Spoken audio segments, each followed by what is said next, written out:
আসসালামু আলাইকুম।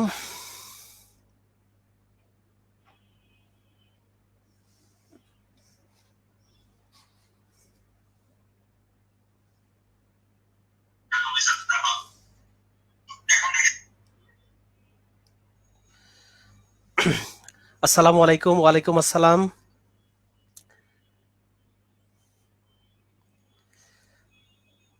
আশা করি সবাই ভালো আছেন।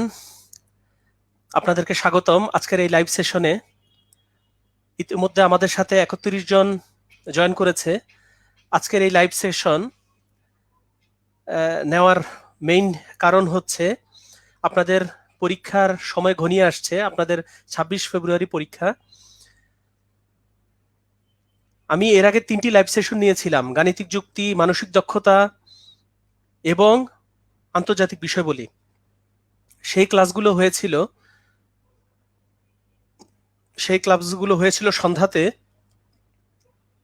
এবং প্রায় প্রত্যেকটি দিনেই আমার অফিস ছিল, দিনে সন্ধ্যাতে ক্লাস ছিল। এজন্য ভাবলাম যে আজকে ফ্রাইডেতে কম বেশি সবাই ঘরে থাকে, যাতে করে আজকের লাইভে যাতে করে 200+ আজকে লাইভ ক্লাস করতে পারে। এবং যেহেতু আপনাদের সামনে পরীক্ষা, আজকে 12 তারিখ, 26 তারিখ পরীক্ষা, 14 দিন বাকি। তো সুতরাং এখন ঘরে থাকাটাই বেশি যুক্তিযুক্ত। এবং এই সময় যে পড়াগুলো পড়বেন, অনেক সময় বলা হয় পরীক্ষার আগের 15 দিনের পড়া অন্যান্য সময়ের অন্যান্য সময়ের 1 মাসের বা 2 মাসের পড়ার সমান। আজকে আপনাদের বাংলাদেশ বিষয়বলির ক্লাস হবে।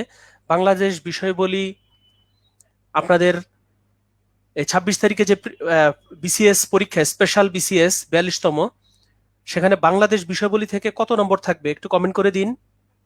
আমরা একটু ওয়েট করছি। লাইভে 100+ হলে আমরা আমাদের ক্লাসটি শুরু করব। আর আপনারা বাংলাদেশ বিষয়বলিতে কোন কোন টপিক সম্পর্কে জানতে চান সেটিও কমেন্ট করে দিন। তাহলে ওর মধ্যে থেকে বাছাইকৃত কিছু প্রশ্ন, কিছু টপিক নিয়ে আলোচনা করব। আর আমি আপনাদেরকে একটি গাইডলাইন দিয়ে দেব। যেমন এর আগে ইন্টারন্যাশনাল অ্যাফেয়ার্স যারা ক্লাসটি করেছেন তাদেরকে একটা শর্ট সাজেশন দিয়ে দিয়েছি। আজকে বাংলাদেশ অ্যাফেয়ার্সে একটি শর্ট সাজেশন আপনাদেরকে দেব। ওকে, মাসুম ফেরদৌস ভাই কমেন্ট করেছেন, ফারহানা আপু কমেন্ট করেছেন। কমেন্ট করবেন, তাহলে এতে প্রমাণিত হয় যে আপনি অ্যাক্টিভ আছেন। তাহলে আমি কোশ্চেন করেছিলাম যে আপনাদের যে 26 ফেব্রুয়ারি বিসিএস পরীক্ষা, বিসিএস একটা স্বপ্ন।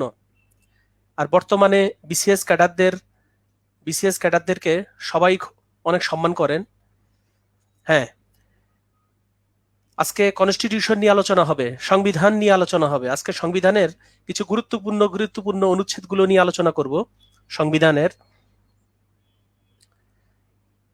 আর একটা সাজেশনও দেব আপনাদেরকে যে বাংলাদেশ বিষয়বলিতে কোন কোন টপিকগুলো পড়লেই আপনার জন্য ইজি হবে। একজনে বলেছেন অল্প সময়ে কিভাবে পড়তে হবে সেটা বুঝিয়ে দেন, খুব উপকার হবে। হ্যাঁ, অবশ্যই বুঝিয়ে দেবো যে কিভাবে অল্প সময়ে পড়বেন, কিভাবে অল্প সময়ে পড়বেন, সেটি আপনাদেরকে আলোচনা করে দেব।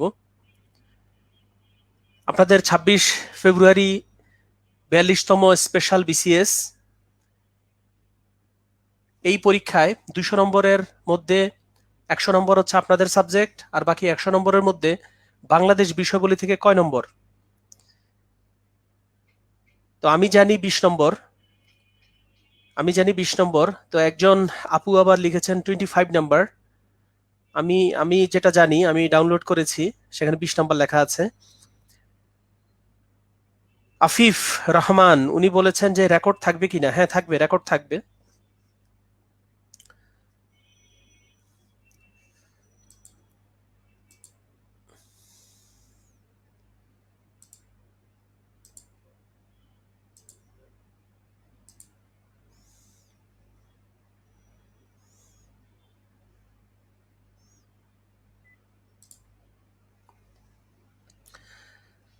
বাংলাদেশের জাতীয় বিষয়গুলি সম্পর্কে জানতে চাচ্ছেন শারমিন আপু।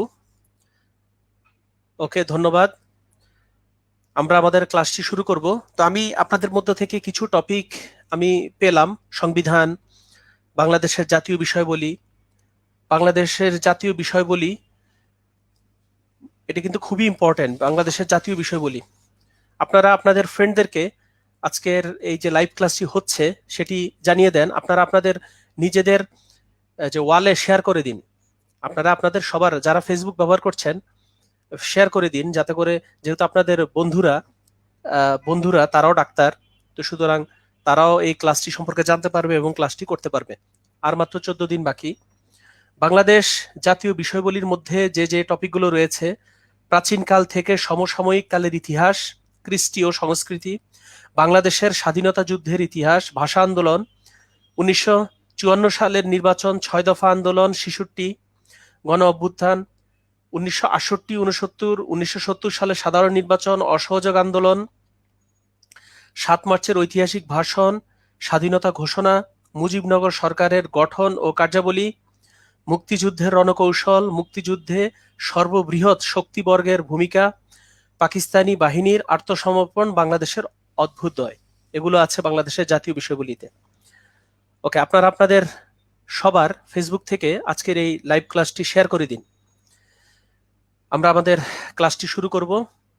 তো ইতিমধ্যে যে টপিকগুলো পেয়েছি, শারমিন আপু বলেছে বাংলাদেশের জাতীয় বিষয়গুলি সম্পর্কে আলোচনা করতে। জাস্ট বাংলাদেশ বিষয়বলিতে কি কি টপিক আছে সেটি বললাম, আলোচনা হবে। সংবিধান নিয়ে আলোচনা করব। যেহেতু আপনাদের 20 নম্বর থাকবে 26 তারিখের পরীক্ষায়, 20 নম্বরের মধ্যে সংবিধান থেকে মিনিমাম 2 নম্বর আসবে। 20 নম্বর থেকে সংবিধান থেকে মিনিমাম 2 নম্বর আসবে। আপনাদের কাছে একটি প্রশ্ন, যারা জানেন তারা চটপট উত্তর দিয়ে দিন। আমি আগে একটু বাংলাদেশ সংবিধান সম্পর্কে বলি। বাংলাদেশ সংবিধান 1971 সালে মহান মুক্তিযুদ্ধে 1971 সালের মহান মুক্তিযুদ্ধে আমরা জানি যে 7 জন বীরশ্রেষ্ঠ, তারপরে বীর উত্তম, বীর বিক্রম, বীর প্রতীক রয়েছেন। 16ই ডিসেম্বর আমরা বিজয় লাভ করি। পরবর্তীতে 1972 সালে বাংলাদেশের সংবিধান রচিত হয় এবং 1972 সালের 16ই ডিসেম্বর বাংলাদেশের সংবিধান কার্যকর হয়। 1972 সালের 16ই ডিসেম্বর বাংলাদেশের সংবিধান কার্যকর হয়। এই তথ্যটা সবাই মাথায় রাখবেন। 1972 সালের 16 ডিসেম্বর বাংলাদেশের সংবিধান কার্যকর হয়। আপনাদের কাছে একটি প্রশ্ন, বাংলাদেশের যে সংবিধান, গণপ্রজাতন্ত্রী বাংলাদেশ সংবিধানের কত নং অনুচ্ছেদে জনস্বাস্থ্য ও নৈতিকতা সম্পর্কে বলা আছে? জনস্বাস্থ্য ও নৈতিকতা গণপ্রজাতন্ত্রী বাংলাদেশ সংবিধানের কোন অনুচ্ছেদে জনস্বাস্থ্য ও নৈতিকতা সম্পর্কে বলা আছে? যেহেতু আপনারা 42তম বিসিএস স্পেশাল বিসিএস পরীক্ষা দেবেন, সুতরাং আপনাদের জন্য এই কোশ্চেনটা খুব বেশি গুরুত্বপূর্ণ। জনস্বাস্থ্য ও নৈতিকতা কোন অনুচ্ছেদে বলা আছে? সবার কাছ থেকে উত্তর আশা করছি। জনস্বাস্থ্য ও নৈতিকতা গণপ্রজাতন্ত্রী বাংলাদেশ সংবিধানের কোন অনুচ্ছেদে বলা আছে? ওকে, ফাতিমা ইদ্রিস আপু কারেক্ট বলেছেন। জনস্বাস্থ্য ও নৈতিকতা গণপ্রজাতন্ত্রী বাংলাদেশ সংবিধানের 18 নং অনুচ্ছেদে বলা আছে। জনস্বাস্থ্য ও নৈতিকতা, জনস্বাস্থ্য ও নৈতিকতা। ডক্টর সাদ্দাম হোসেন উত্তর করেছেন, প্রীতম ভাই উত্তর করেছেন, পার্থপ্রতিম। ওকে, তো একজনে বলেছেন, সিরাত ভাই বলেছেন কোন কোন অনুচ্ছেদ ইম্পর্টেন্ট। ওকে, ঠিক আছে, বলবো কোন কোন অনুচ্ছেদ ইম্পর্টেন্ট। শুরুতেই আপনাদেরকে একটু সংবিধান সম্পর্কে কিছু কথা বলি। সংবিধানে, গণপ্রজাতন্ত্রী বাংলাদেশ সংবিধানে তফসিল আছে 7টি। গণপ্রজাতন্ত্রী বাংলাদেশ সংবিধানে তফসিল আছে 7টি, অনুচ্ছেদ 153টি, ভাগ হচ্ছে 11টি। কথাগুলো খুব ইম্পর্টেন্ট এবং ভালো করে মনে রাখেন। গণপ্রজাতন্ত্রী বাংলাদেশ সংবিধানে তফসিল থেকে 40তম বিসিএস এ প্রশ্ন এসেছিল, তফসিল থেকে। এজন্য তফসিলগুলো আপনাদেরকে জানতে হবে। প্রথম তফসিল হচ্ছে, এর নাম হচ্ছে অন্যান্য বিধান সত্ত্বেও কার্যকর আইন। দ্বিতীয় তফসিল বিলুপ্ত হয়েছে। আমি আবার বলছি, প্রথম তফসিল অন্যান্য বিধান সত্ত্বেও কার্যকর আইন, দ্বিতীয় তফসিল বিলুপ্ত, তৃতীয় তফসিল এর নাম হচ্ছে শপথ ও ঘোষণা, চতুর্থ তফসিল ক্রান্তিকালীন ও অস্থায়ী বিধানাবলী। তো 7টা তফসিলের মধ্যে শেষ 4টা ইম্পর্টেন্ট। আর মনে রাখার টেকনিক আমি বলে দিচ্ছি। পঞ্চম, ষষ্ঠ, সপ্তম তফসিল, পঞ্চম, ষষ্ঠ, সপ্তম। পঞ্চম তফসিল হচ্ছে 7ই মার্চ, ষষ্ঠ তফসিল 26শে মার্চের প্রথম পরে জাতির জনক বঙ্গবন্ধু শেখ মুজিবুর রহমান স্বাধীনতার ঘোষণা দিয়েছেন, সেটা ষষ্ঠ তফসিল। আর সপ্তম তফসিল হচ্ছে 10 এপ্রিল। আপনারা একটা জিনিস লক্ষ্য করেন, পঞ্চম তফসিল, ষষ্ঠ আর সপ্তম, 5, 6, 7, দেখেন একটা সিরিয়ালে আছে 5, 6, 7। আর ইতিহাসে 1971 সালের ঘটে যাওয়া 3টা ইম্পর্টেন্ট, এই 3টা ইম্পর্টেন্ট ঘটনাও কিন্তু দেখেন পরপরই কিন্তু আছে, যে সিরিয়াল ব্রেক হয় নাই। আমি আবার বলতেছি, তফসিল থেকে কিন্তু প্রশ্ন আসতে পারে, টেকনিকটা জেনে নিন। আজকে একাধিক টেকনিক নিয়ে আলোচনা করব, যেহেতু আপনাদের আজকের ক্লাসটি হচ্ছে আপনাদের যাতে 26 তারিখের পরীক্ষা কয়েকটি প্রশ্ন কমন পান সেই ক্লাস আজকে। সুতরাং আজকে যেটা হবে, হয়তো আমি সংবিধান নিয়ে আলোচনা করব, আবার বাংলাদেশের জাতীয় বিষয়গুলো নিয়ে আলোচনা করব, এরকম। তারপরে আপনাদের যদি কোনো স্পেশাল কোনো টপিক থেকে থাকে, সেক্ষেত্রে আপনারা আমাকে কমেন্ট করলে আমি উত্তর দিতে পারবো, এবং সেই টপিক নিয়ে হয়তো কিছু অন্তত হলো আলোচনা। যেমন আমি যেটা বলতেছি, তফসিল হচ্ছে টোটাল 7টা। ওকে, একজনে বলেছেন অনুচ্ছেদ কয়টা? সংবিধানে অনুচ্ছেদ হচ্ছে 153টা। সাদ্দাম ভাই বলেছেন অনুচ্ছেদ কয়টা? অনুচ্ছেদ বা আর্টিকেল 153টা।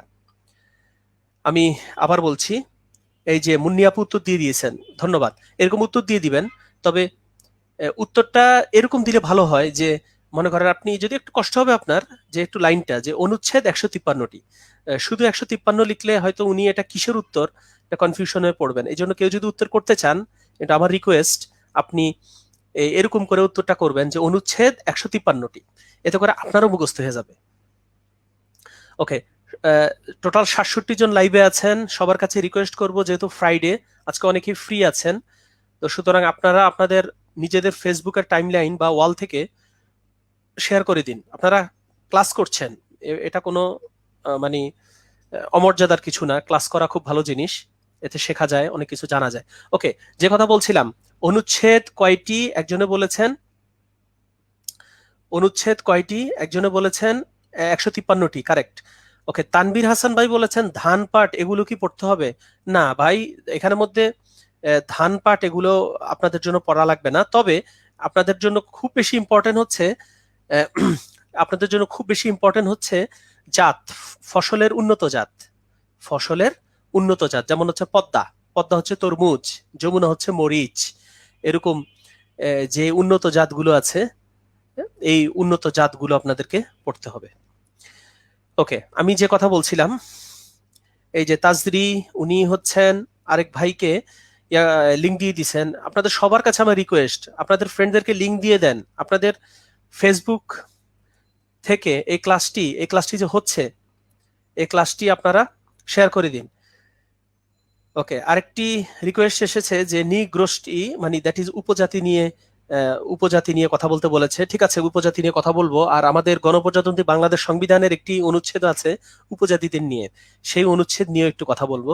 আর যারা যারা ভবিষ্যতে এই 41তম বিসিএস দেবেন আগামী মাসের 19 মার্চ, দ্যাট ইজ 19 মার্চে যে পরীক্ষাটি হবে, যাদের পররাষ্ট্র প্রথম চয়েস, তাদেরকে কিন্তু অনুচ্ছেদ 25 জিজ্ঞাসা করতে পারে। অনুচ্ছেদ 25 মানে 25 নম্বর অনুচ্ছেদে পররাষ্ট্র নীতি নিয়ে কথা বলা আছে। মনোযোগ দিয়ে ক্লাসটি করুন, দেখবেন আমার কথাগুলোর মধ্যে অনেক অনেক গুরুত্বপূর্ণ কথা চলে আসবে, এবং সেই কথাগুলো থেকে পরীক্ষায় প্রশ্ন আসতে পারে। ওকে, আমি যে বিষয়টা বলতেছিলাম সেটা হচ্ছে, আমাদের অনেকে আমরা তফসিল টানা মুখস্থ করে যাই, তো একটু যদি বুঝে পড়েন তাহলে কিন্তু ভালো হয়। তফসিল আছেই মাত্র 7টা, তো 7টার মধ্যে তফসিল আছেই 7টা। আমি জাস্ট আপনাদের সুবিধার্থে 1 তফসিল, 2, 3, 4, 5, 6, 7 তফসিল আছেই হচ্ছে 7টা। তো 7টার মধ্যে সবচেয়ে বেশি ইম্পর্টেন্ট শেষ চারটা। তো অনেকেরই গোলমাল লেগে যায় এই শেষের 3টা, কারণ 4 নাম্বার মনে থাকে। 4 নাম্বার সেটি হচ্ছে ক্রান্তিকালীন ও অস্থায়ী বিধানাবলী। আপনারা খাতা কলম নিয়ে যদি বসেন তাহলে বেশি উপকৃত হবেন। 4 নম্বর হচ্ছে ক্রান্তিকালীন ও অস্থায়ী বিধানাবলী। 4 নম্বর খুব ইম্পর্টেন্ট, এটা কনফিডেন্স একটা পরীক্ষা নিয়েছে, সেখানের মধ্যে দিয়েছিল ক্রান্তিকালীন ক্রান্তিকালীন ক্রান্তিকালীন ও অস্থায়ী বিধানাবলী। তাহলে ক্রান্তিকালীন লিখলে বাকিটা আপনি বুঝে যাবেন। ক্রান্তিকালীন ক্রান্তিকালীন ও অস্থায়ী বিধানাবলী। আপনাদের কাছে বলে দেবো যে সংবিধানের কোন কোন অনুচ্ছেদ পড়লেই চলবে, আমি বলে দেবো। এখন আমি একটু তফসিল নিয়ে পড়তেছি বা তফসিল নিয়ে আপনাদেরকে আলোচনা করতেছি। কেন? 40তম বিসিএস এর প্রিলির কোশ্চেন দেখবেন, সেখানে দেখবেন তফসিল নিয়ে প্রশ্ন এসেছে। ওকে, তো সিরাত ভাই উনি আরো অনুরোধ করেছেন অর্থনৈতিক সমীক্ষা, বাজেট এগুলো নিয়ে একটু আলোচনা করতে বলেছেন, চেষ্টা করব। তো আমরা এখন তফসিল নিয়ে পড়ছি, সংবিধানের তফসিল। 4 নম্বরে বলা আছে ক্রান্তিকালীন ও অস্থায়ী বিধানাবলী। এবার হচ্ছে 5, 6, 7। দেখেন 1971 সালের আমরা জানি 7ই মার্চ, 1971 সালের 7ই মার্চ। বাংলাদেশ বিষয়বলী পড়তে কিন্তু অনেক মজা আছে। মজাটা কি আমি আপনাদের বলি। বাংলাদেশ বিষয়বলী কেউ যদি আপনারা এমন ভাবে পড়তে পারেন যে একটার সাথে আরেকটা মিল রেখে, তাইলে দেখবেন প্রচুর পড়া যায়। যেমন দেখেন, এই যে মনে করেন আমি আপনাদেরকে আজকে সংবিধান শুরু করেছি, সংবিধানের তফসিল, আমি একটু শিরোনাম লিখে দিই, অনেকে হয়তো পরে জয়েন করেছেন। তফসিল তফসিল ওকে, তফসিল নিয়ে আমি কথা বলবো। তো তফসিল আছে হচ্ছে 7টি। এখন দেখেন এই যে 5 নম্বর তফসিল যখন বলবো, যে 5 নম্বর তফসিলে কি বলা আছে, সেটা হচ্ছে 7ই মার্চের ভাষণ। আপনাদেরকে আরেকটা বিষয় বলি, যে এখন থেকে যেটা করবেন, ফ্রেন্ডরা যখন একে অপরের সাথে কথা বলবেন, তখন কিন্তু হচ্ছে এখন থেকেই যে বাংলাদেশের যে ভিআইপি পদগুলো আছে সেই পদগুলোকে রেসপেক্ট দিয়ে এখন থেকে কথা বলার প্র্যাকটিস করবেন। যেমন হচ্ছে মাননীয় প্রধানমন্ত্রী, মহামান্য রাষ্ট্রপতি, মাননীয় সংসদ সদস্য, মন্ত্রী মহোদয়, এইরকম এইরকম করে আপনারা কথা বলার চেষ্টা করবেন। ওকে, তো তানভীর হাসান ভাই বলেছেন যে ফসলের উন্নত জাত অনেকগুলো আছে, কোনগুলো পড়বো? শুরুতে আপনি যেটা করবেন, বিগত বছরে যেগুলো এসেছে সেগুলো পড়বেন। এরপরে যদি অতিরিক্ত আরো কিছু পড়তে চান পড়েন, না হলে দরকার নেই। বিগত বছরে যথেষ্ট এসেছে। আপনি যদি দেখেন যে ফসলের উন্নত জাত, বিগত বছরে কোশ্চেনই দেখলে দেখবেন যে মিনিমাম 10টা আসছে এই ফসলের উন্নত জাত। এই যে আমি একটু আগে যে আপনাদেরকে এক্সাম্পল দিয়েছিলাম, যে পদ্মা পদ্মা হচ্ছে তরমুজ, যমুনা হচ্ছে মরিচ, এরকম ফসলের উন্নত জাত আছে, এই উন্নত জাতগুলো আপনারা পড়বেন। 5 নম্বর তফসিল হচ্ছে 7ই মার্চের ভাষণ। জাতির জনক বঙ্গবন্ধু শেখ মুজিবুর রহমান, হাজার বছরের শ্রেষ্ঠ বাঙালি, উনি 1971 সালে 7ই মার্চে ভাষণ দিয়েছেন, এবং সেই 7ই মার্চের ভাষণ হচ্ছে 5ম তফসিলে। 1971 সালের 7ই মার্চের ভাষণের পরে গুরুত্বপূর্ণ হচ্ছে 25শে মার্চ কালো রাত, পরবর্তীতে 26শে মার্চের প্রথম প্রহরে বঙ্গবন্ধু স্বাধীনতার ঘোষণা দিয়েছেন। এবং এ কারণে ষষ্ঠ তফসিল হচ্ছে এই 26শে মার্চ প্রথম প্রহর, ঠিক আছে, কিন্তু সেটা তো 26 মার্চ প্রথম প্রহরে বঙ্গবন্ধু স্বাধীনতার ঘোষণা দিয়েছেন। আর এই 7 দ্যাট ইজ 7ম তফসিলে আছে পরের মাসের কথা। পরের মাসের তো কথা মানে আপনারা জানেন, মুজিবনগর সরকার 10 এপ্রিল। মুজিবনগর সরকার হচ্ছে 10 এপ্রিল। 10 এপ্রিলে মুজিবনগর সরকার। তাহলে এভাবে করে আপনারা এটা মনে রাখবেন। দেখেন আপনারা এই যে যারা ক্লাস করছেন তাদের কিন্তু দেখেন কি সুবিধা। অনেকে মনে করে যে লাইভ সেশন করে কি লাভ, দেখেন তার প্রুফ দিয়ে দিচ্ছি যে লাভ যে হচ্ছে। এই যে তফসিলটা আপনাদের রিভিশন দেওয়াই দিলাম, যে 4 নাম্বার হচ্ছে ক্রান্তিকালীন ও অস্থায়ী বিধানাবলী, এটা সবারই মনে থাকবে। আর 2 নাম্বার তো বিলুপ্ত হয়ে গেছে। আর 5 নম্বর তফসিলে বলা আছে 7ই মার্চের ভাষণ। 6 নম্বর তফসিলে হচ্ছে 26শে মার্চের প্রথম প্রহরে। দেখেন ষষ্ঠ তফসিল 6 দ্যাট ইজ 6, 26শে মার্চ সেখানেও 6 আছে। ষষ্ঠ তফসিলে 6, 26শে মার্চ সেখানেও 6 আছে, এভাবে মনে রাখতে পারেন।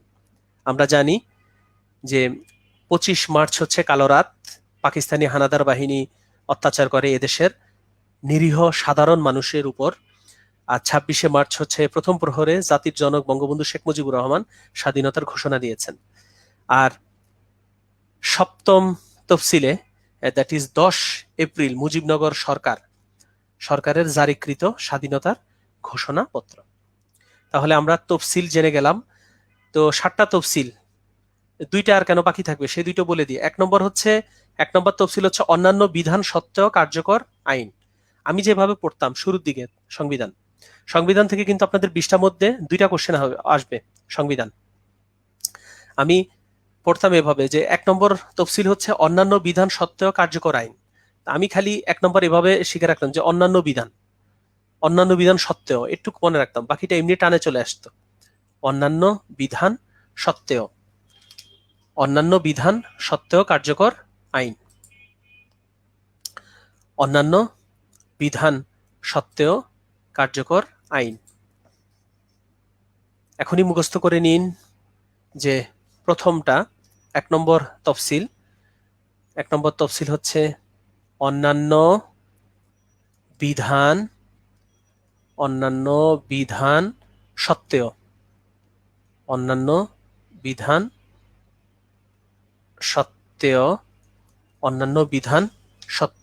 কার্যকর আইন, অন্যান্য বিধান সত্ত্বেও কার্যকর আইন। ওকে, বাকিটা লিখতেছি না। আর 2 নম্বর আপনাদেরকে বলেছি বিলুপ্ত, আর 3 নম্বর হচ্ছে শপথ ও ঘোষণা। তাহলে 7টাই হয়ে গেল। 3 নম্বর হচ্ছে শপথ ও ঘোষণা। 3 নম্বর হচ্ছে শপথ ও ঘোষণা। এই তাইলে তফসিল থেকে আপনাদের একটি প্রশ্ন আসতে পারে, আপনারা অবশ্যই মনে রাখবেন। 1 নম্বর তফসিল অন্যান্য বিধান সত্ত্বেও কার্যকর আইন, অন্যান্য বিধান সত্ত্বেও কার্যকর আইন।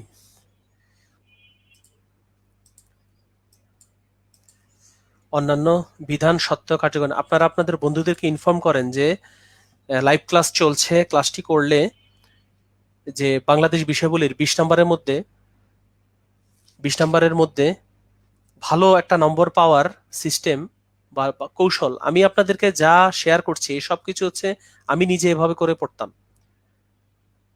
সত্ত্বেও যে অন্যান্য বিধান সত্ত্বেও, যে 1 নম্বর অন্যান্য বিধান সত্ত্বেও কার্যকর আইন, 2য় তফসিল বিলুপ্ত, 3য় তফসিল শপথ ও ঘোষণা, 4র্থ ক্রান্তিকালীন ও অস্থায়ী বিধানাবলী, আর 5, 6, 7 1971 সালের 7ই March.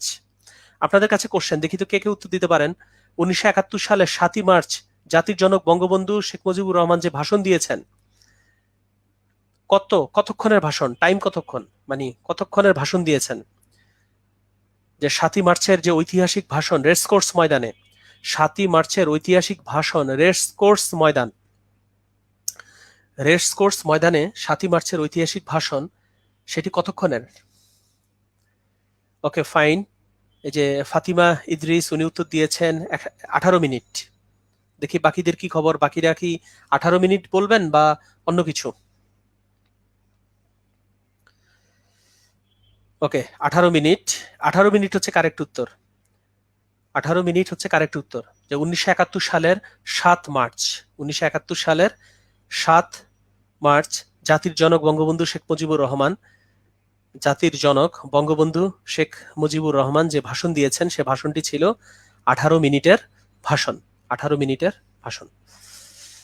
Okay fine, thank you. সবাই 18 মিনিট উত্তর দিচ্ছেন। আপনাদেরকে একটু আগে একটু ইতিহাসের মতো করে বলছিলাম, আপনারা কিন্তু মনে রাখবেন যে 1971 সালের 16ই ডিসেম্বর আমরা বিজয় লাভ করি। পরে 1972 সালের 8 জানুয়ারি জাতির জনক বঙ্গবন্ধু শেখ মুজিবুর রহমান পাকিস্তান কারাগার থেকে মুক্তি পান। উনি তারপর লন্ডন হয়ে ভারত হয়ে বাংলাদেশে আসেন 10 জানুয়ারি। এই জন্য 10 জানুয়ারি হচ্ছে স্বদেশ প্রত্যাবর্তন দিবস। পরবর্তীতে গণপরিষদ গঠিত হয়, গণপরিষদের বৈঠক হয়েছিল এবং সংবিধান তৈরি করার জন্য 34 জনকে দায়িত্ব দেওয়া হয়েছিল। এর প্রধান ছিলেন কামাল হোসেন। একমাত্র বিরোধী দলের সদস্য ছিলেন হচ্ছে সুরঞ্জিত সেন, আর একমাত্র নারী ছিলেন সেখানে রাজিয়া বানু। পরবর্তীতে এই সংবিধান 1972 সালের 16ই ডিসেম্বর কার্যকর হয়। একটি দেশের সর্বোচ্চ আইন কিন্তু সে দেশের সংবিধান। একটি দেশের সর্বোচ্চ আইন হচ্ছে সে দেশের সংবিধান। আপনাদের কাছে একটি প্রশ্ন, দেখি উত্তর করেন। বাংলাদেশের সংবিধানের অভিভাবক কে? বাংলাদেশের সংবিধানের অভিভাবক কে? দ্রুত কমেন্ট করে দিন। বাংলাদেশের সংবিধানের অভিভাবক কে? আমাদের সাথে আরো অনেকে যুক্ত হচ্ছেন। অনেকে হয়তো আসর নামাজ পড়ে তারপরে যুক্ত হবেন। আমি নিজেও আসর নামাজ পড়েই আপনাদের ক্লাসটি শুরু করি এবং মোটামুটি আপনাদের ক্লাসটি 6টা 15 পর্যন্ত কন্টিনিউ করব, কারণ এরপর আবার মাগরিব পড়তে হবে। ওকে, আমি আপনাদেরকে কোশ্চেন করেছি সংবিধানের অভিভাবক। আমি আপনাদেরকে কোশ্চেন করেছিলাম সংবিধানের অভিভাবক। সংবিধানের অভিভাবক, খেয়াল করেন বাংলাদেশ বিষয়বলিতে কিন্তু কিছু কিছু প্রশ্ন আছে খুবই সেন্সিটিভ, আন্দাজে উত্তর দিলে হবে না। সংবিধানের অভিভাবক হচ্ছে সুপ্রিম কোর্ট। সংবিধানের অভিভাবক হচ্ছে সুপ্রিম কোর্ট, সবাই জেনে নিন। আর যিনি ভালো টাইপ করতে পারেন উনি এভাবে লিখে দেন, সংবিধানের অভিভাবক সুপ্রিম কোর্ট, যে guardian of constitution, supreme court. Okay, এবার আপনাদেরকে আমি অনুচ্ছেদগুলো বলে দিচ্ছি। আপনারা এই অনুচ্ছেদগুলো, যে যে অনুচ্ছেদগুলো বলবো, কারণ এখন তো যেহেতু আপনাদের 14 দিন সময় আছে, এখন অ্যাকচুয়ালি এত বেশি আসলে পড়তে পারবেন না, এই জন্য আমি অনুচ্ছেদগুলো বলে দিচ্ছি। আপনারা একটু খাতায় আপনারা লিখে নিন যে কোন কোন অনুচ্ছেদগুলো পড়লে আপনাদের এই পরীক্ষার জন্য কাভার হবে। অল্প কিছু দেব। 2 এর ক, 2 এর ক, 2 এর ক হচ্ছে রাষ্ট্রধর্ম। 2 এর ক রাষ্ট্রধর্ম, 2 এর ক রাষ্ট্রধর্ম। ওকে, পার্থ প্রতিম ভাইকে ধন্যবাদ, উনি চমৎকার করে লিখে দিছেন সংবিধানের অভিভাবক সুপ্রিম কোর্ট, পুরোটা লিখে দিছেন সংবিধানের অভিভাবক সুপ্রিম কোর্ট।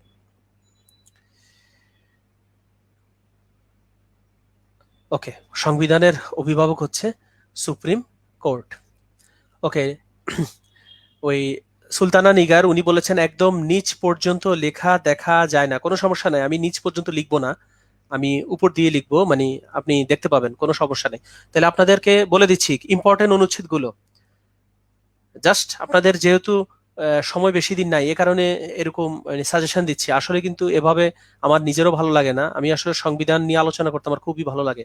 সংবিধান নিয়ে যখন আলোচনা করি তখন কেমন যেন নিজেকে খুব প্রাউড ফিল হয় যে 1971 সালে আমরা বিজয় লাভ করি, 1972 সালে আমাদের সংবিধান রচিত হয়েছে, 72 সালে 16ই ডিসেম্বর কার্যকর হয়েছে।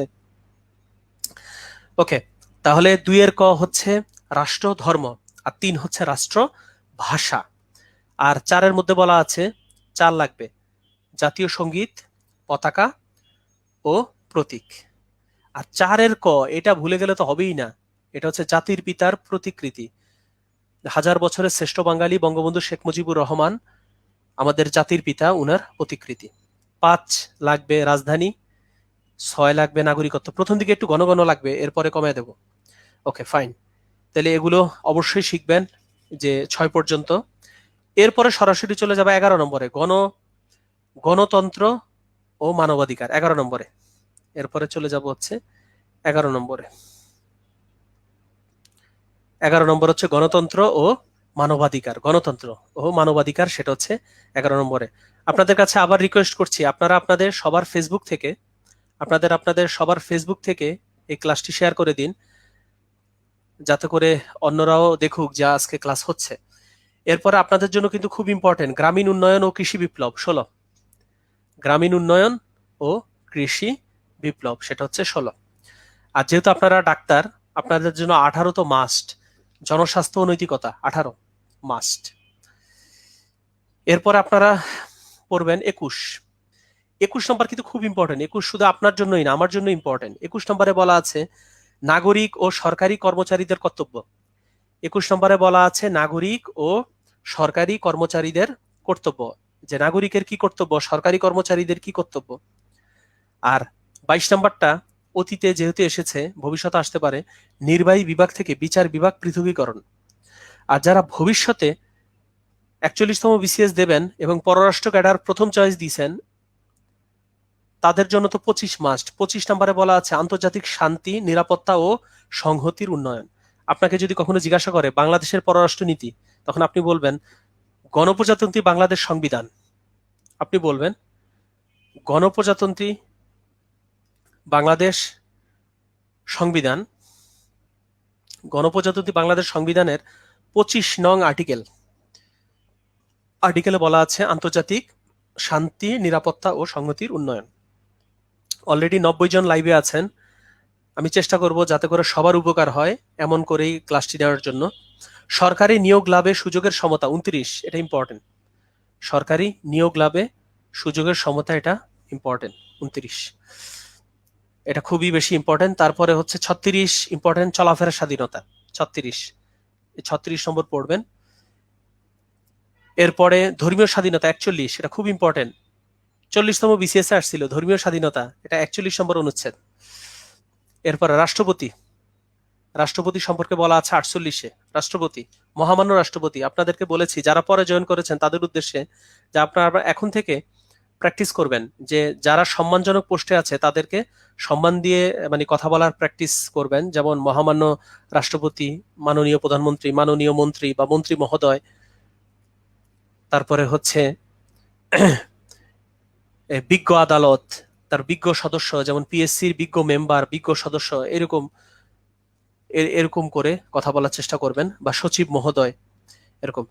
তো এখানে রাষ্ট্রপতিকে অভিশংসন করার একটা বিষয় আছে, এবং সেটা হচ্ছে 52 নম্বরে রাষ্ট্রপতির যে অভিশংসন, যা আপনারা জানেন জাতীয় সংসদ চাইলে রাষ্ট্রপতির অভিশংসন ঘটাইতে পারেন। আপনাদের কাছে একটি প্রশ্ন করব, এই প্রশ্নের উত্তর আপনারা দিবেন। দেখি তো কে কে সংবিধান পড়েছেন, আমি একটু যাচাই করতেছি। সেটা হচ্ছে অ্যাটর্নি জেনারেল সংবিধানের কোন আর্টিকেলে বলা আছে? অ্যাটর্নি জেনারেল সংবিধানের কোন আর্টিকেলে বলা আছে? অ্যাটর্নি জেনারেল,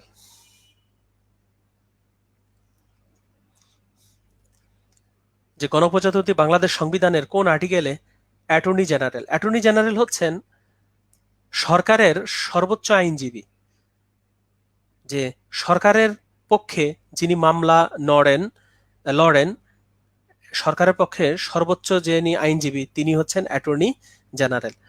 তো ফাতিমা আপু কারেক্ট উত্তর দিচ্ছেন 64। তো আপনাদের এর সাথে আরেকটা একটু পড়ায় দিচ্ছি, 63, 64 দুইটি আপনারা মনে রাখবেন। এখানের মধ্যে 63 হতে যুদ্ধ, আর 64 হচ্ছে অ্যাটর্নি জেনারেল।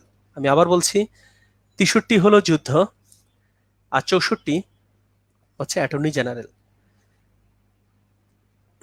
বলেন তো, বাংলাদেশ যদি যুদ্ধ ঘোষণা করতে চায় তাহলে মানে কার নির্দেশে বাংলাদেশ যুদ্ধ ঘোষণা করতে পারে? মানে কে যুদ্ধ ঘোষণা করতে পারে বাংলাদেশের সংবিধান অনুযায়ী? আমাদের লাইভ ক্লাসে 101 জন সদস্য, যেটা বলেছিলাম আসরের নামাজ পড়ে তারপরে যুক্ত হয়েছেন অনেকেই। আমি কিন্তু আপনাদেরকে কমায় দিচ্ছি আর্টিকেল, যে 63 হলো যুদ্ধ। ওকে, এখন প্রশ্ন হচ্ছে যুদ্ধ ঘোষণা করতে পারে কে? এই যে 63 হচ্ছে যুদ্ধ, যুদ্ধ ঘোষণা করতে পারে কে? এটার কারেক্ট উত্তর দিয়েছেন ডাক্তার তামান্না সুলতানা আপুকে কনগ্রাচুলেশন, উনি কারেক্ট উত্তর দিয়েছেন জাতীয় সংসদ। তাহলে ওটা মনে রাখবেন, যুদ্ধ ঘোষণা কে করতে পারে? যুদ্ধ ঘোষণা কিন্তু করতে পারে হচ্ছে জাতীয় সংসদ, এই কথাটা আপনারা মনে রাখবেন। যুদ্ধ ঘোষণা আপনারা যে আর্টিকেল যে পড়বেন, যে 63, যেহেতু এত ডিটেলস হয়তো এখন পড়ার সময় নাই। ও আমাদের আরেকটা জিনিস আপনাদেরকে বলে দিই, এখন আমাদের লাইভ ক্লাস করছেন 102 জন। 102 নম্বর যে আর্টিকেল আছে, 102 নম্বর আর্টিকেল হচ্ছে ওই আর্টিকেল অনুযায়ী আপনি হচ্ছে রিড করতে পারবেন। আপনি যদি কোনো মৌলিক অধিকার না পান সেক্ষেত্রে আপনি রিড করতে পারবেন 102 অনুযায়ী। ওকে, তাইলে আপনাদেরকে বলে দিচ্ছি, সবাই মনে রাখবেন, সবাই অবশ্যই মনে রাখবেন, তা হচ্ছে যে যুদ্ধ ঘোষণা করতে পারে হচ্ছে সংসদ। যুদ্ধ যে ঘোষণা করতে পারে সংসদ, এটা মনে রাখবেন, পরীক্ষা কিন্তু আসতে পারে। আর বিসিএস পরীক্ষায় দাগানোর সময় খুব সাবধানে দাগাতে হবে, কারণ আপনি যদি একটা ভুল দাগান সেক্ষেত্রে নেগেটিভ মার্কিং এ কিন্তু অনেক প্রবলেম হয়। নেগেটিভ মার্কিং এর কারণে অনেকের পাশ করার কথা, সেক্ষেত্রে দেখা যাচ্ছে যে ফেল চলে আসে, খুব সাবধানে।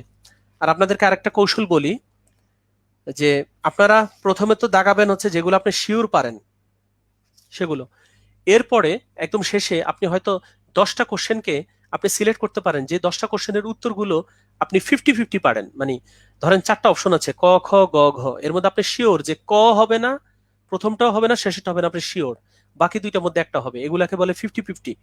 এগুলো আপনি দাগাতে পারেন, এছাড়া অন্যগুলা দাগাতে যায়েন না।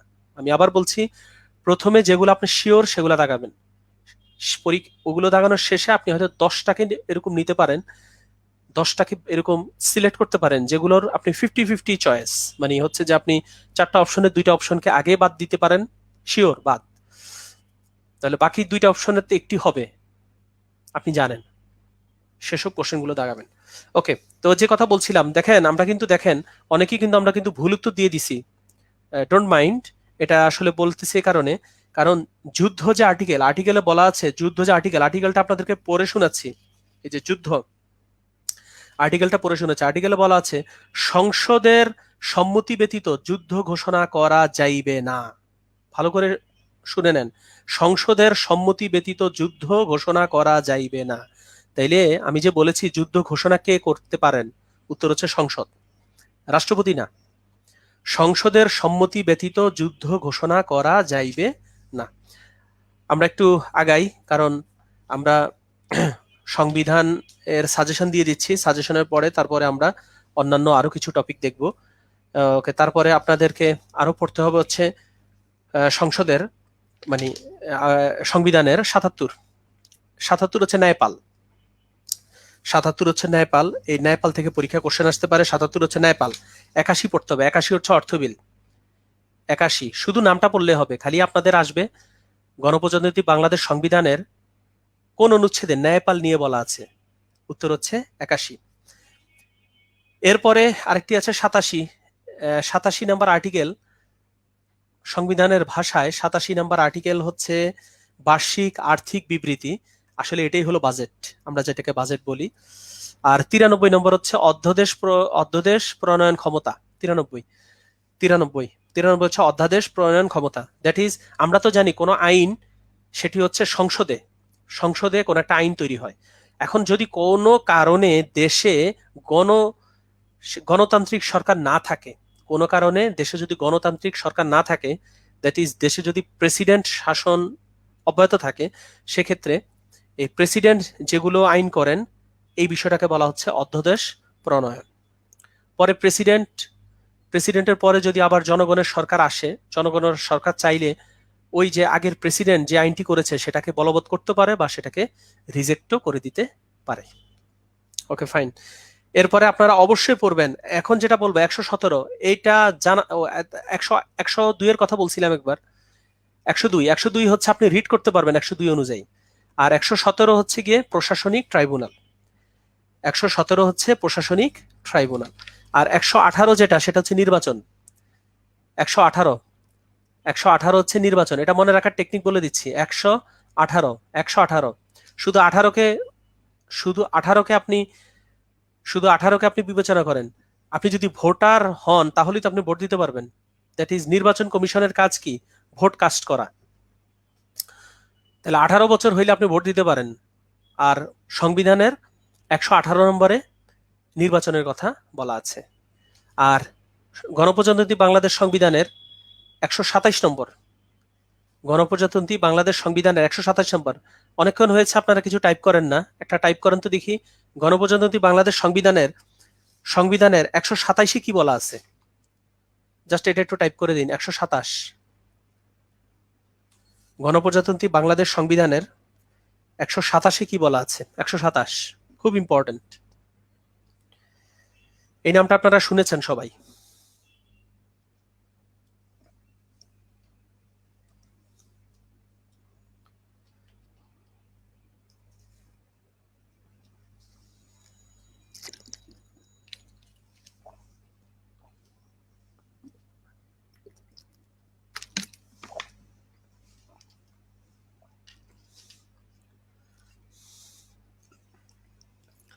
ওকে, অনেকের উত্তর পেয়েছি। তো 127 নম্বরে বলা আছে মহাহিসাব নিয়ন্ত্রক পদের প্রতিষ্ঠা, মহাহিসাব নিয়ন্ত্রক পদের প্রতিষ্ঠা, দ্যাট ইজ অডিট, যিনি অডিটর জেনারেল যিনি, তার কথা বলা হচ্ছেন। আর 137, এটা হচ্ছে পিএসসি, আপনারা যেখানে যার আন্ডারে পরীক্ষা দেবেন, বা আমি যাদের আন্ডারে পরীক্ষা দিয়ে 38তমতে বিসিএস ক্যাডার হয়েছে, 38তম বিসিএস এ, সেটা হচ্ছে 137, সেটা অবশ্যই মনে রাখবেন। ওকে, এই যে রুহুল আমিন ভাই, উনি চমৎকার করে পোস্ট দিছে। এই যে রুহুল আমিন ভাই, উনি চমৎকার করে উত্তর দিচ্ছেন, এরকম ভাবে দিবেন। এই যে উনি সুন্দর করে লিখে দিচ্ছেন যে 137 মহা হিসাব নিরীক্ষক। এভাবে একটু টু দা পয়েন্টে দিলে আপনার কমেন্টটা অন্যরা যারা দেখবে তারা খুব দ্রুত বুঝতে পারবেন। ওকে, আর 148 পড়বেন, সেটাতে বলা আছে পদের শপথ। 148-এ বলা আছে পদের শপথ, 148 হচ্ছে পদের শপথ। ইনাফ, আর দরকার নেই। এই কয়েকটা আপনাদেরকে ইজি করে দিছি। দেখেন, আপনাদেরকে ইজি করে দিছি। একজনে বলেছিলেন যে সংবিধানের উপরে শর্ট সাজেশন দিন, যেহেতু 20 নম্বরের সংবিধান থেকে 2টি কোশ্চেন আসতে পারে, সংবিধান থেকে 2টি কোশ্চেন আসতে পারে, এজন্য ইজি করে দিলাম। আমি আবার একবার বলে যাচ্ছি, একটু মনোযোগ দিন, তাহলে হয়তো সবগুলো মনে থাকবে। যে 2-এর ক, শুরুতে হচ্ছে 2-এর ক, 2-এর কতে বলা আছে রাষ্ট্রধর্ম। 3 রাষ্ট্রভাষা। 4 জাতীয় সঙ্গীত, পতাকা ও প্রতীক। 4-এর ক জাতির পিতার প্রতিকৃতি। 5 রাজধানী। 6 নাগরিকত্ব। 11 নম্বর গণতন্ত্র ও মানবাধিকার। 16 গ্রামীণ উন্নয়ন ও কৃষি বিপ্লব। আপনারা জানেন যে আপনারা যারা বিসিএস ক্যাডার হবেন, সহকারী সার্জন, আপনাদেরকে অনেকেরই পোস্টিং হবে হচ্ছে মানে উপজেলাতে চলে যাইতে হবে। তো এর কারণ হচ্ছে গভর্নমেন্টের ডিউটি, যে গভর্নমেন্টের দায়িত্ব যে গ্রামীণ উন্নয়ন ও কৃষি বিপ্লব। এখন গ্রামীণ উন্নয়ন করতে গেলে তো সে গ্রামে যে যারা থাকেন তাদের স্বাস্থ্যের উন্নয়নও করতে হবে। 18 হচ্ছে জনস্বাস্থ্য ও নৈতিকতা। 21 হচ্ছে নাগরিক ও সরকারি কর্মচারীদের কর্তব্য। আর 22 হচ্ছে নির্বাহী বিভাগ হইতে বিচার বিভাগ পৃথকীকরণ। আপনাদের মধ্য থেকে ওকে, তার আগে একটা কথা বলে নিই।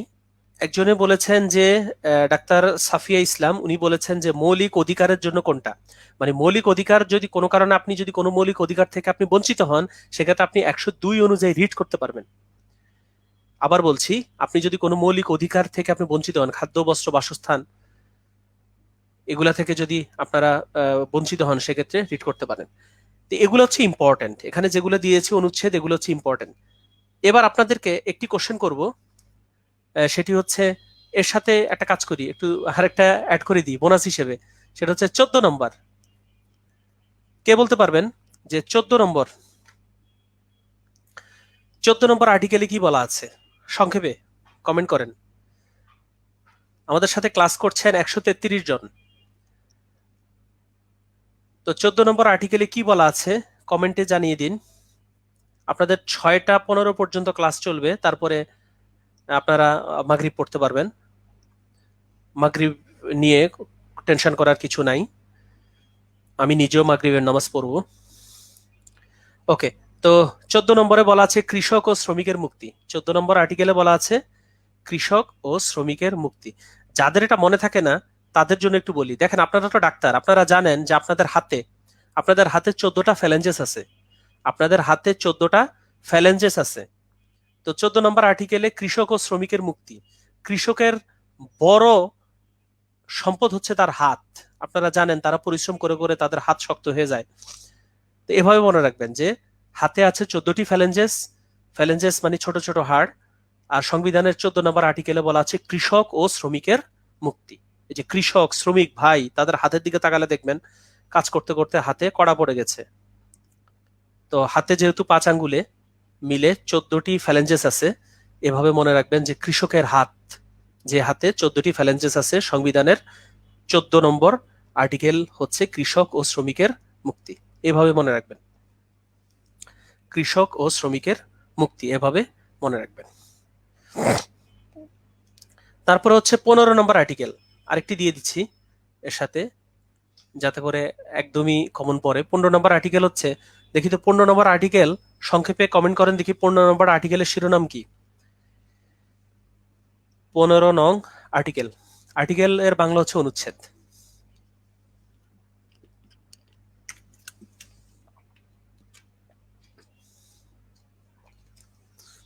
আর্টিকেলের বাংলা হচ্ছে অনুচ্ছেদ।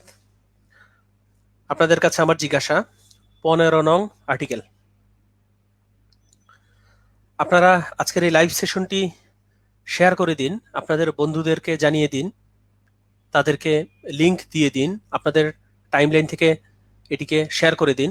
আর আরেকটি ঘোষণা, সেটি হচ্ছে আপনাদের মডেল টেস্টের ব্যবস্থা আছে একদম 200 নম্বরের মডেল টেস্ট 20 তারিখ, 22 তারিখ, 24 তারিখ। 20 তারিখে 200 নম্বরের পরীক্ষা, 22 তারিখে 200 নম্বর, 24 তারিখে 200 নম্বরের। রেজিস্ট্রেশন ফি একদম নামে মাত্র ফি 155 টাকা, এবং রেজিস্ট্রেশন করতে হবে এই 15 তারিখের মধ্যে, মানে 15ই ফেব্রুয়ারি, আজকে 12, দ্যাট ইজ সোমবারের মধ্যে কিন্তু রেজিস্ট্রেশনটা করে ফেলবেন। কারণ পরীক্ষা দিলে আপনি বুঝতে পারবেন যে আপনার কোন অংশটাতে নম্বর কম আসতেছে, এটা আপনি বুঝতে পারবেন। ওকে, তো আপনাদেরকে জিজ্ঞাসা করেছিলাম, আমার কোশ্চেন ছিল 15 নং আর্টিকেলে কি বলা আছে, কমেন্ট করুন। আমরা কিছুক্ষণের মধ্যেই সংবিধান ছেড়ে অন্য একটা টপিকে যাব। আপনাদের রিকোয়েস্টে সংবিধান থেকে সাজেশন দিয়ে দিয়েছি, আপনাদেরকে এখন কোশ্চেন করেছি মৌলিক প্রয়োজনের ভিতরে কি কি বলা আছে। ওকে, তো 15 নম্বর আর্টিকেল হচ্ছে মৌলিক প্রয়োজনের ব্যবস্থা। এটি কিভাবে মনে রাখবেন? 15 নং আর্টিকেল হচ্ছে মৌলিক প্রয়োজনের ব্যবস্থা। এটি মনে রাখবেন হচ্ছে, দেখেন, মৌলিক প্রয়োজন অন্ন, বস্ত্র, আশ্রয়, শিক্ষা, চিকিৎসা। আবার বলছি, মৌলিক প্রয়োজন হচ্ছে অন্ন, বস্ত্র, আশ্রয়, শিক্ষা, চিকিৎসা। দেখেন গুণী, আমি গণনা করি, অন্ন, বস্ত্র, আশ্রয়, শিক্ষা, চিকিৎসা, 5টি, এবং 15 এক বাদ দেন, তাহলে 5 থাকে। এভাবে করে মনে রাখেন, আমি এভাবে মনে রাখছি, এই জন্য আমি আমার মানে ভাবনাটুকু আপনাদের সাথে শেয়ার করলাম। যে আমি মনে রাখছি 14 হচ্ছে কৃষক ও শ্রমিকের মুক্তি, যে কৃষক এবং শ্রমিকের হাতে 14টি ফ্যালেঞ্জেস, এভাবে মনে রাখছি। আর 15 নম্বরটি মনে রাখছি হচ্ছে অন্ন, বস্ত্র, আশ্রয়, শিক্ষা ও চিকিৎসা। এই মৌলিক প্রয়োজন যেহেতু 5টি, সুতরাং মৌলিক প্রয়োজনের ব্যবস্থা সংবিধানের 15 নং আর্টিকেলে বলা আছে। ওকে, তো যে কথা বলছিলাম, এই যে আর্টিকেলগুলো বলেছি, এই আর্টিকেলগুলো আপনারা অবশ্যই দেখবেন, এখানে অবশ্যই আপনারা দেখবেন। 25 নং আর্টিকেলে বলা আছে বাংলাদেশের পররাষ্ট্রনীতি। 25 নম্বর আর্টিকেলে। 29 নম্বর সরকারি নিয়োগ লাভের সুযোগের সমতা। 36 চলাফেরার অধিকার। 41 ধর্মীয় স্বাধীনতা। 48 রাষ্ট্রপতি। 52 রাষ্ট্রপতির অভিশংসন। 63 যুদ্ধ। 64 অ্যাটর্নি জেনারেল। 77 ন্যায়পাল। 81 অর্থ বিল। 87 বাজেট বা বার্ষিক আর্থিক বিবৃতি। 93 অধ্যাদেশ প্রণয়ন ক্ষমতা। 102 রিট। 117 প্রশাসনিক ট্রাইব্যুনাল। 118 মনে রাখবেন কিভাবে?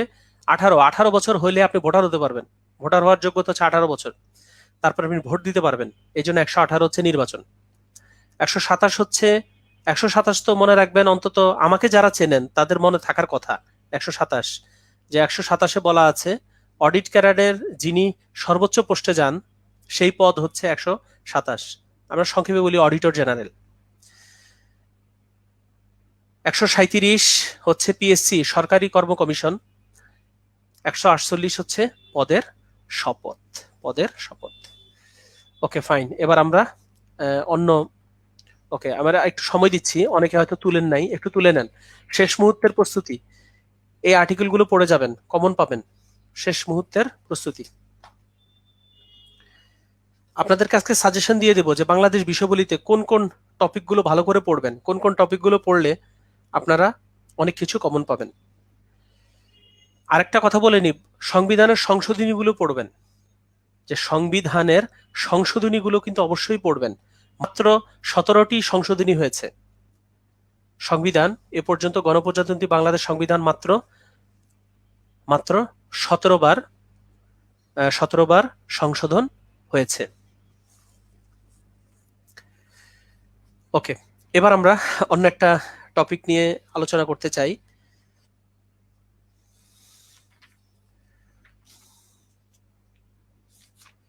আপনাদের যদি বিশেষ কোনো টপিক নিয়ে জানার যদি আপনাদের আগ্রহ থাকে, সেক্ষেত্রে আপনারা কমেন্ট করে দিবেন।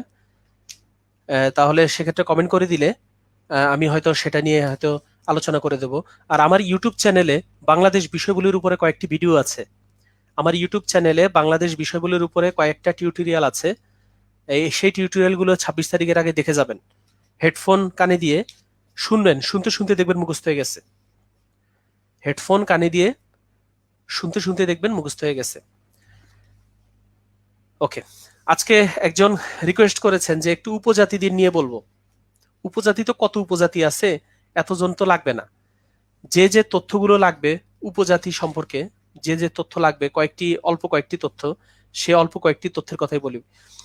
বাংলাদেশের মোট আদিবাসী, বাংলাদেশের মোট আদিবাসী হচ্ছে ৪৫টি। বাংলাদেশের মোট আদিবাসী হচ্ছে ৪৫টি। সবচেয়ে বড় আদিবাসী গোষ্ঠী হচ্ছে চাকমা। চাকমা। আর মনে রাখবেন, মাতৃতান্ত্রিক আদিবাসী গোষ্ঠী হচ্ছে গারো, আর খাসিয়া হচ্ছে গারো এবং খাসিয়া হচ্ছে মাতৃতান্ত্রিক। মাতৃতান্ত্রিক। ওকে, এখন আপনাদেরকে কিছু ইম্পর্টেন্ট বলি, যেমন হাজং। হাজং তারা হচ্ছে ময়মনসিংহ, নেত্রকোনা। যে হাজং, হাজং হচ্ছে ময়মনসিংহ ও নেত্রকোনা হচ্ছে হাজং। আর এই যে চাকমা, ত্রিপুরা, মারমা, মানে হচ্ছে বিশেষ করে চাকমা ত্রিপুরা, তারা হচ্ছে খাগড়াছড়ি, মানে হচ্ছে পার্বত্য চট্টগ্রাম। আপনারা এই যে উপজাতি তারা কোথায় আছে, কোন জেলায়, যেমন রাজবংশী, এটা হচ্ছে রংপুরে। এটা কিভাবে মনে রাখবেন? রাজবংশী র দিয়ে শুরু, রংপুর র দিয়ে শুরু। আমি আবার বলতেছি যে রাজবংশী, যে রাজবংশী, দ্যাট ইজ রাজবংশী। এই যে রাজবংশী, তো রাজবংশী কোথায়? এটা হচ্ছে রংপুর। রংপুর। যে রাজবংশী সেটি হচ্ছে গিয়ে রংপুর। রংপুর। বাংলাদেশের হচ্ছে বর্তমানে 8টি বিভাগ রয়েছে। 8টি বিভাগের মধ্যে রংপুর একটি বিভাগ। বাংলাদেশে বর্তমানে 8টি বিভাগ রয়েছে। 8টি বিভাগের মধ্যে রংপুর একটি বিভাগ। রংপুর বিভাগে যে জেলাগুলো আছে, রংপুর বিভাগে যে জেলাগুলো আছে, সেই জেলাগুলোর নাম মনে রাখার টেকনিকটি হচ্ছে লাল নীল রঙের 20টি গাই পঞ্চ ঠাকুরকে দিন। আবার বলছি, রংপুর রংপুর জেলা, রংপুর বিভাগের যে জেলাগুলো, রংপুর বিভাগের জেলাগুলোর নাম আমি আবার বলছি, রংপুর, কারণ পরীক্ষা আসতে পারে নিচের কোন জেলাটি রংপুর বিভাগের অন্তর্ভুক্ত। রংপুর জেলার, রংপুর রংপুর বিভাগের জেলাগুলোর নাম মনে রাখার টেকনিক। রংপুর রংপুর বিভাগের, রংপুর বিভাগের জেলাগুলোর নাম, জেলাগুলোর নাম, রংপুর বিভাগের জেলাগুলোর নাম মনে রাখার টেকনিক। মনে রাখার টেকনিক। রংপুর বিভাগের জেলাগুলোর নাম মনে রাখার টেকনিক। এই টেকনিকটি হচ্ছে, টেকনিকটি সবাই মনে রাখবেন, লাল নীল রঙের, লাল নীল রঙের 20টি গাই, 20টি গাই। গাই বলতে মানে গ্রাম দেশে গাই মানে হচ্ছে দি কাউ। তাহলে লাল নীল রঙের 20টি গাই পঞ্চ ঠাকুরকে দিন। পঞ্চ ঠাকুরকে দিন। যারা দ্রুত টাইপ করতে পারেন কমেন্ট করে দেন যে লাল নীল রঙের 20টি গাই পঞ্চ ঠাকুরকে দিন। পঞ্চ ঠাকুরকে দিন। ওকে, তাহলে লাল নীল রঙের 20টি গাই পঞ্চ ঠাকুরকে দিন। দেখেন, লাল, লাল হচ্ছে লালমনির হাট। নীল, দ্যাট ইজ নীলফামারী। রঙের, দ্যাট ইজ রংপুর। 20তে কুড়িগ্রাম। গাইতে গাইবান্ধা। পঞ্চতে পঞ্চতে পঞ্চ পঞ্চগড়, পঞ্চগড়। ঠাকুর, দ্যাট ইজ ঠাকুরগাঁও। দিন, দ্যাট ইজ দিনাজপুর। তার মানে লালমনিরহাট, নীলফামারী, রংপুর, কুড়িগ্রাম, গাইবান্ধা, পঞ্চগড়, ঠাকুরগাঁও, দিনাজপুর। এই হচ্ছে এখানের মধ্যে যে 8টি, এই 8টি জেলা হচ্ছে রংপুর বিভাগে। আগে এই 8টি জেলা রাজশাহী বিভাগের অন্তর্ভুক্ত ছিল, কিন্তু রাজশাহী থেকে এদের দূরত্ব অনেক বেশি, যার কারণে এই এই 8টিকে একসাথে করে রংপুর বিভাগের মধ্যে স্থান দেওয়া হয়েছে। আপনাদের অনেকেরই ভবিষ্যতে হয়তো পোস্টিং এসব জেলাগুলোতে হতে পারে। তাহলে রংপুর বিভাগের জেলাগুলোর নাম মনে রাখার টেকনিক: লাল নীল রঙের 20টি গাই পঞ্চ ঠাকুরকে দিন। লাল নীল রঙের 20টি গাই পঞ্চ ঠাকুরকে দিন। ওকে, আমি যে বিষয়টা আলোচনা করতেছিলাম সেটা হচ্ছে উপজাতিদের অবস্থানগুলো আপনারা পড়বেন। এক্ষেত্রে যেটা করতে পারেন, আমি আপনাদেরকে একটা টেকনিক শিখিয়ে দিই। আপনারা এই গুগলে সার্চ দিলে দেখবেন যে প্রিন্টেবল ম্যাপ আছে, বাংলাদেশের ম্যাপ। যে ওখান থেকে একটা ম্যাপকে প্রিন্ট করে সেটাকে কয়েকটা ফটোকপি করে নেবেন। তারপরে আপনি যখন পড়বেন যে জেলার সাথে সম্পর্কিত জিনিসগুলো, তখন ওই জেলাটা ম্যাপের যেখানে সেইখানে আপনি লিখে নেবেন, তাহলে দেখবেন আপনার ভালো মনে থাকবে।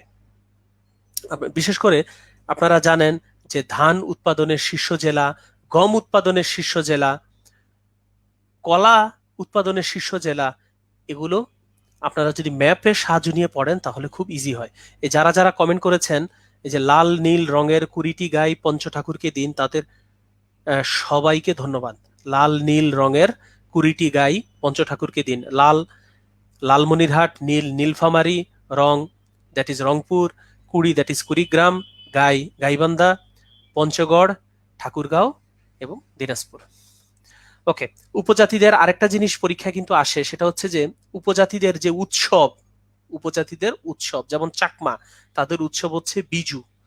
চাকমা তাদের উৎসব হচ্ছে বিজু। আমি মনে রাখছি চাবি দিয়ে, মানে যেহেতু এটা বেশি আসে এই জন্য আমি মনে রাখছি চাবি দিয়ে মনে রাখছি যে চাবি। চাতে হচ্ছে চাকমা, বিতে হচ্ছে বিজু। তাহলে চতে হচ্ছে চাকমা, চাকমা, চাকমা, আর বিতে হচ্ছে বিজু, বিজু। এভাবে মনে রাখছি যে চাকমা খুব বেশি ইম্পর্টেন্ট। ওকে, আর হচ্ছে ওই গারোদের হচ্ছে ওয়াঙ্গালা, সেটা মনে রাখছি গাও। ওই যে অনেক সময় কাউরে যদি গান গাইতে বলেন তখন আমরা বলি গাও, তাহলে হচ্ছে গারো ওয়াঙ্গালা, গারো। এভাবে মনে রাখছি। গাতে হলো গারো, আর ওতে হচ্ছে ওয়ানগালা, ওয়াঙ্গালা, ওয়ানগালা, ওয়ানগালা।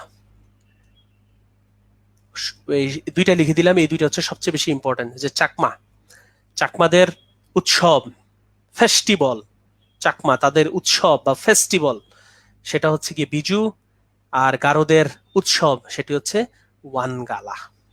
তাহলে চাবি আর একটা হলো গাও। আপনারা হয়তো অনেকে অন্য অন্য টেকনিকে পড়ছেন, কিন্তু মানে আমি এভাবে পড়ছি, এই জন্য আমারটা আমি শেয়ার করে দিচ্ছি। যারা নতুন তারা গ্রহণ করতে পারেন। যে চাকমা তাদের অনুষ্ঠান হচ্ছে বিজু, আর গারোদের অনুষ্ঠান হচ্ছে ওয়ানগালা, আর গারোদের ভাষা হচ্ছে মান্দি। গারোদের যে ভাষা, ল্যাঙ্গুয়েজ, সেটা হচ্ছে মান্দি। গারোদের ভাষা হচ্ছে মান্দি। গারোদের ভাষা হচ্ছে মান্দি। আপনাদেরকে একটু তিনটা বিষয় একটু ক্লিয়ার করে দিই, কনসেপ্টটা ক্লিয়ার করে দিই। বিশেষ করে যে অনেকে একটু কনফিউশনে আছেন যে ফারাক্কাবাদ, টিপাইমুখ বাদ, এই যে ফারাক্কাবাদ আর একটা হচ্ছে তিস্তা। তিস্তা যে তিস্তা আর ফারাক্কাবাদ আর একটা হচ্ছে টিপাইমুখ বাদ, এই তিনটা নিয়ে তো একটু আপনাদেরকে একটু নদী নিয়ে, বাংলাদেশের ম্যাপ নিয়ে একটু আলোচনা করে দিই। আর একটা জিনিস, যারা ভবিষ্যতে রিটেন পরীক্ষা দেবেন, 41তম বিসিএস এর কথা বলছি, যেটা আগামী মাসে হবে, তাদের জন্য আপনারা কিন্তু এই বাংলাদেশের মোটামুটি একটা বোঝা গেলেই হইলো, এরকম মোটামুটি একটা ম্যাপ আঁকার চেষ্টা করবেন। মানে খুব সুন্দর হওয়া লাগবে না, জাস্ট মোটামুটি একটু বোঝা গেলে হইলো যে হ্যাঁ এটা আসলে বাংলাদেশের ম্যাপ, একটু বোঝা গেলেই হবে। একটু একটু বোঝা গেলে হবে যে এটা আসলে বাংলাদেশের ম্যাপ। তো বাংলাদেশ আমাদের হৃদয়ের দেশ। এখন দেখেন বাংলাদেশের এই চাঁপাই নবাবগঞ্জের পাশ দিয়ে নদী ঢুকেছে, সেই নদীর নাম হচ্ছে, বাংলাদেশে ঢুকে নাম হয়েছে পদ্মা।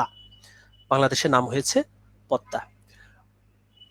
এই যে বাংলাদেশে সিলেট দিয়ে বরাক নদী ঢুকেছে বাংলাদেশে। ঢুকে সেখানে মধ্যে সুরমা কুশিয়ারা দুই ভাগ হইছে, পরবর্তীতে গিয়ে আবার এক হয়ে গেছে। আর এই যে কুড়িগ্রাম দিয়ে ব্রহ্মপুত্র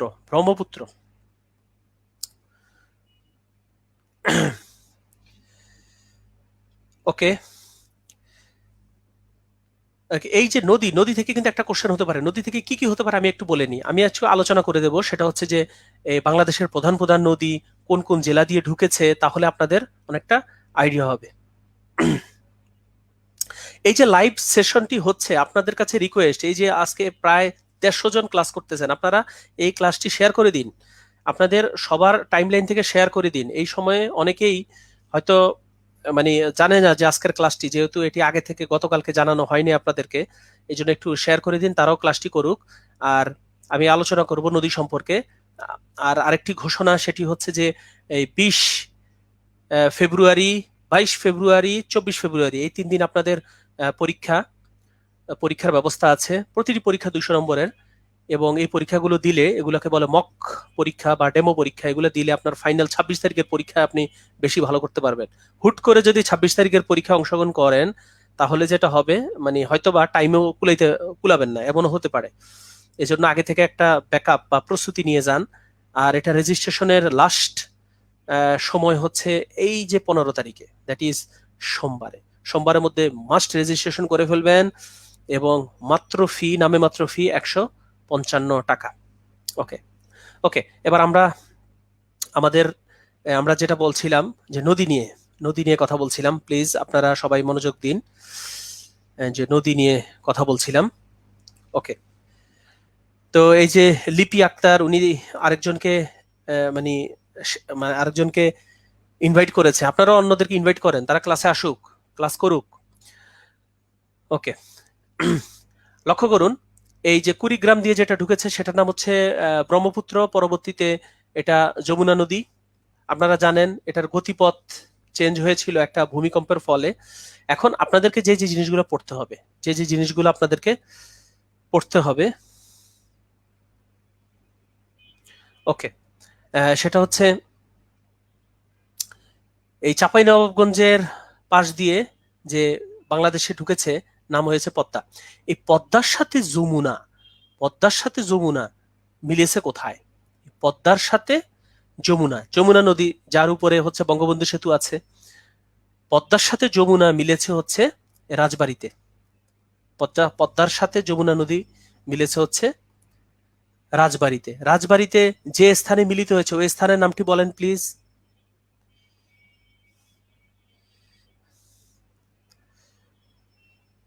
দেখি কমেন্ট করে দেন, দেখি কে কে পারেন।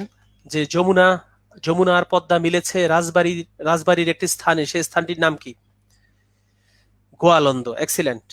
এই যে ফাতিমা ইদ্রিস আপুর প্রিপারেশন খুবই ভালো, বাংলাদেশ বিষয়বলিতে তার রেসপন্স অসাধারণ।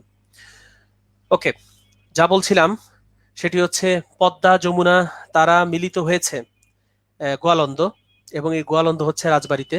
ওকে, তারপরে এই যমুনার পদ্মা তারা মিলে নাম ধারণ করেছে পদ্মা।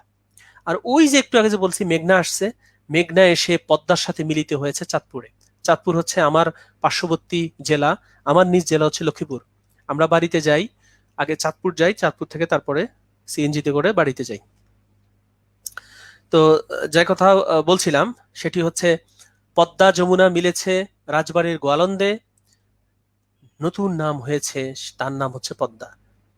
এবং এই পদ্মা আবার কিছু দূর গিয়ে মেঘনার সাথে মিলিত হয়েছে চাঁদপুরে। এবং তারপরে মিলিত হয়ে মেঘনা নাম ধারণ করে আলটিমেটলি বঙ্গোপসাগরে পতিত হয়েছে।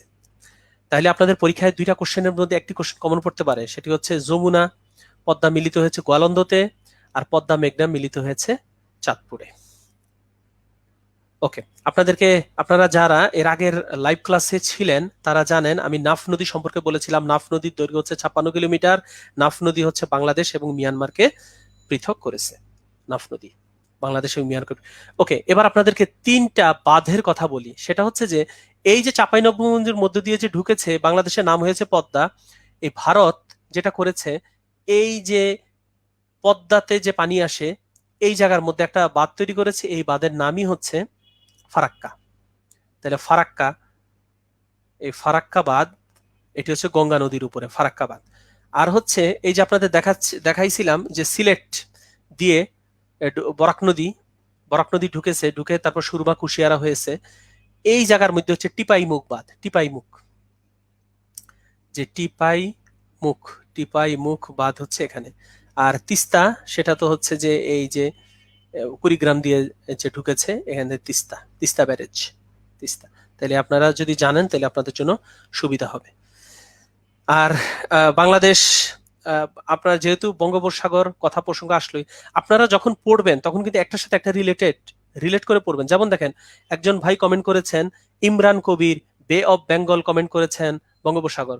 উনি যে মাত্র বঙ্গোপসাগর কমেন্ট করছেন, সাথে সাথে আমার মাথায় আসছে হচ্ছে ইট লস, আর আসছে পিসিএ। তো পিসিএ হচ্ছে বাংলাদেশের সাথে ভারতের সমুদ্র বিরোধ নিষ্পত্তি, পিসিএ। আর ইটলস হচ্ছে বাংলাদেশের সাথে মায়ানমারের সমুদ্র বিরোধ নিষ্পত্তি। তো এই জিনিসগুলো এরকম রিলেট করে পড়বেন। তারপর যেহেতু মানচিত্র এঁকে ফেলছি, সুতরাং এর সাথে যে আরো কিছু কথা বলে দেওয়া যায় যে বাংলাদেশের 30টি জেলার সাথে ভারতের সীমানা রয়েছে। বাংলাদেশের 30টি জেলার সাথে ভারতের সীমানা রয়েছে। আর বাংলাদেশের 3টি জেলার সাথে মিয়ানমারের সীমানা রয়েছে। কিন্তু আমি 30+3 লিখবো 32। যে যদি প্রশ্ন আসে যে বাংলাদেশের কয়টি জেলার সাথে ভারত এবং মিয়ানমারের সম্পর্ক রয়েছে, তাহলে হবে 32। কারণ এই যে 30-এর মধ্যে একটি আর 3-এর মধ্যে একটি কমন আছে। সে কমন জেলাটির নাম কি? সবাই কমেন্ট করেন যে কোন জেলার সাথে, এটা কিন্তু পরীক্ষা আসবে, কোন জেলার সাথে মিয়ানমারের বর্ডারও আছে, কোন জেলার সাথে ভারতেরও বর্ডার আছে, এমন জেলা।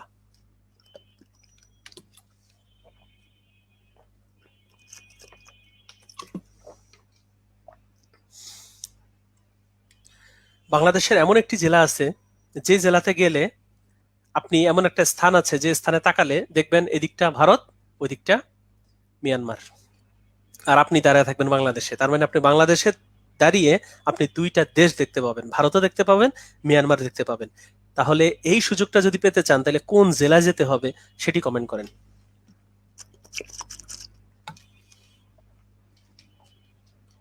তো আপনারা সবাই কারেক্ট উত্তর দিচ্ছেন, তা হচ্ছে রাঙ্গামাটি। ধন্যবাদ। তার মানে বাংলাদেশের সাথে ভারতের সীমানা রয়েছে 30টি জেলার, বাংলাদেশের সাথে মিয়ানমারের সীমানা রয়েছে 3টি জেলার, আর একটি জেলা রাঙ্গামাটি। রাঙ্গামাটির সাথে ভারতেরও সীমানা রয়েছে,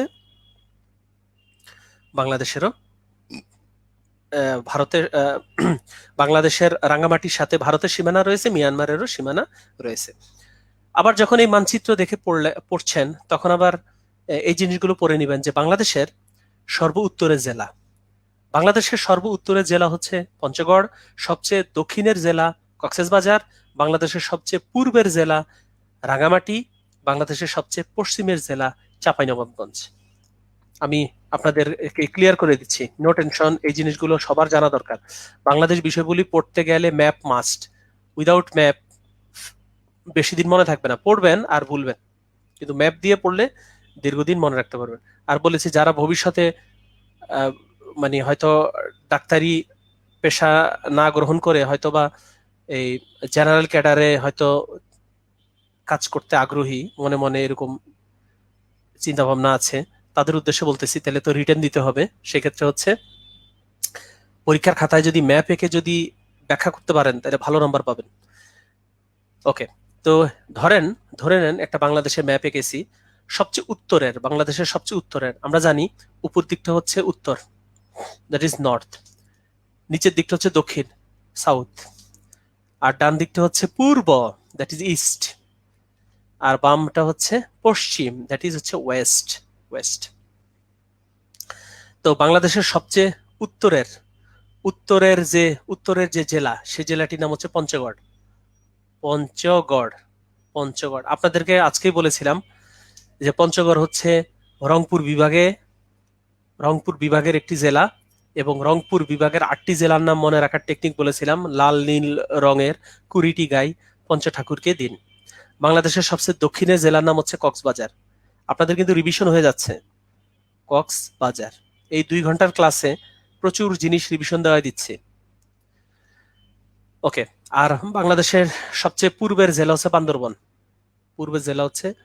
বান্দরবন, আর সবচেয়ে যে পশ্চিমের জেলা হচ্ছে গিয়ে চাপাই। পূর্বের জেলা হচ্ছে চাপাই নবাবগঞ্জ। চাপাই নবাবগঞ্জ। শুধু তাই না, বাংলাদেশের সর্ব উত্তরে, সর্বপূর্বে, সর্বপশ্চিমে, সর্ব দক্ষিণে থানাগুলোর নামও পড়বেন, স্থানগুলোর নামও পড়বেন। এগুলো থেকে পরীক্ষায় প্রশ্ন আসতে পারে। আর অবশ্যই ম্যাপ এর সাহায্য নিয়ে পড়বেন। আরেকটা ইম্পর্টেন্ট বিষয়, সেটি হচ্ছে যে কিছু কিছু স্থলবন্দর আছে খুব ইম্পর্টেন্ট, কিছু কিছু স্থলবন্দর আছে খুব ইম্পর্টেন্ট। এই স্থলবন্দরগুলো আপনারা পড়বেন। যেমন হচ্ছে যশোরে যে স্থলবন্দর, নাম হচ্ছে গিয়ে বেনাপোল। বাংলাদেশে আমরা যাকে বলি বেনাপোল, ভারতে সেই স্থলবন্দরটির নাম হচ্ছে পেট্রাপোল। তাহলে এটা মনে রাখবেন, বেনাপোল একটি স্থলবন্দরের নাম। যেমন দিনাজপুরে স্থলবন্দর আছে, নাম হলো হিলি। দিনাজপুরে স্থলবন্দর আছে, স্থলবন্দরের নাম হচ্ছে হিলি। সিলেটে স্থলবন্দর আছে, নাম হলো তামাবিল। ব্রাহ্মণবাড়িয়ায় স্থলবন্দরের নাম হচ্ছে আখাউড়া। ব্রাহ্মণবাড়িয়া স্থলবন্দরের নাম হচ্ছে আখাউড়া। তারপরে ফেনীতে স্থলবন্দর আছে, নাম বিলোনিয়া। ফেনীতে স্থলবন্দর আছে, নাম হলো বিলোনিয়া। তারপর কক্সবাজার টেকনাফে স্থলবন্দর আছে, নাম হচ্ছে মংড়ো। তো এইরকম করে করে আপনারা স্থলবন্দরের নামগুলো অবশ্যই পড়বেন এবং ম্যাপের সাহায্য নিয়ে পড়বেন। আর ম্যাপ কোথা থেকে পাবেন? গুগলে সার্চ দিলে হবে যে প্রিন্টেবল বাংলাদেশি ম্যাপ, দেখবেন চলে আসবে। সেটা প্রিন্ট করে নিয়ে, একটা প্রিন্ট করলে হবে, হয়তো 5 টাকা লাগবে। পরে সেটাকে 10টা ফটোকপি করে নেবেন, 1 টাকা করে নিতে পারে। পরে সেগুলাতে এরকম দাগিয়ে দাগিয়ে পড়বেন, দেখবেন যে অনেক দিন ধরে মনে থাকবে। তো ম্যাপ ম্যাপ ছাড়া যদি পড়েন তাহলে এগুলো আবার দ্রুত ভুলে যায়। ওকে, তাহলে বাংলাদেশের সর্ব উত্তরের জেলা হচ্ছে পঞ্চগড়, আর সর্ব উত্তরের যে থানা নাম হচ্ছে তেঁতুলিয়া। আর সবচেয়ে দক্ষিণের জেলা কক্সবাজার, সবচেয়ে দক্ষিণের থানার নাম হচ্ছে টেকনাফ। ওকে, আর বান্দরবন হচ্ছে সর্বপূর্বের জেলা, সর্বপূর্বের থানা নাম হচ্ছে থানচি। থানচি। আর হলো বাংলাদেশের সর্বপশ্চিমের জেলা চাঁপাইনবাবগঞ্জ, আর থানা হচ্ছে শিবগঞ্জ। এভাবে করে আপনি পড়বেন, তাহলে এই তথ্যগুলো আপনার বেশি মনে থাকবে। ওকে, অনেকক্ষণ ধরে কোনো কোশ্চেন করি না, দেখি তো একটা কোশ্চেন করবো এখন, যে কোশ্চেনের উত্তরটা আমি আপনাদের কাছে চাই, দেখি কে পারেন। সেটি হচ্ছে, ফারাক্কাবাদ বাংলাদেশের সীমান্ত হতে কত কিলোমিটার দূরে? ফারাক্কাবাদ, আমি আপনাদেরকে দেখাইছি ফারাক্কাবাদ কোথায়, যে ফারাক্কাবাদের উপরে কোন নদী ডিপেন্ড করে। তো ফারাক্কাবাদ বাংলাদেশ সীমান্ত হতে কত দূরে, কত কিলোমিটার দূরে? ফারাক্কাবাদ কত কিলোমিটার দূরে? উত্তরটি করুন।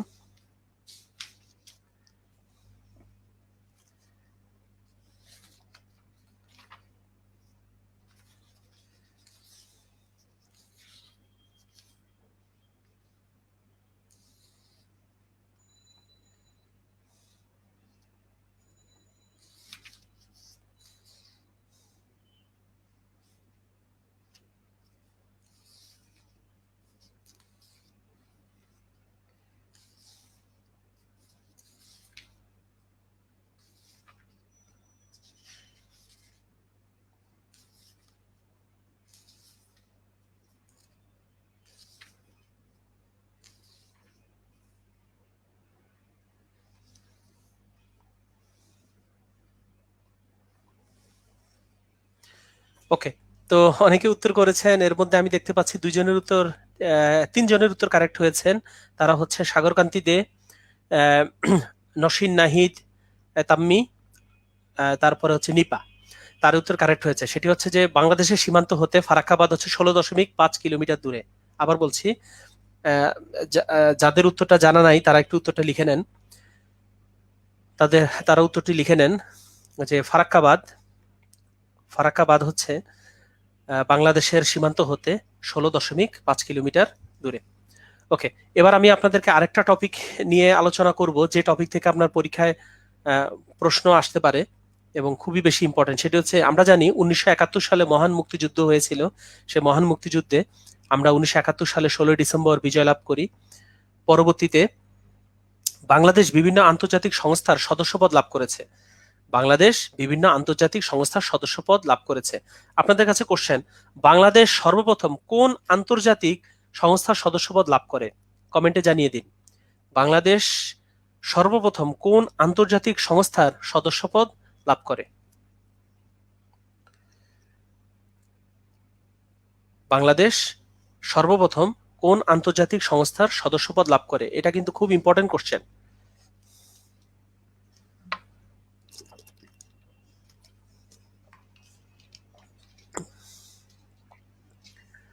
বাংলাদেশ সর্বপ্রথম কোন আন্তর্জাতিক সংস্থার সদস্যপদ লাভ করে?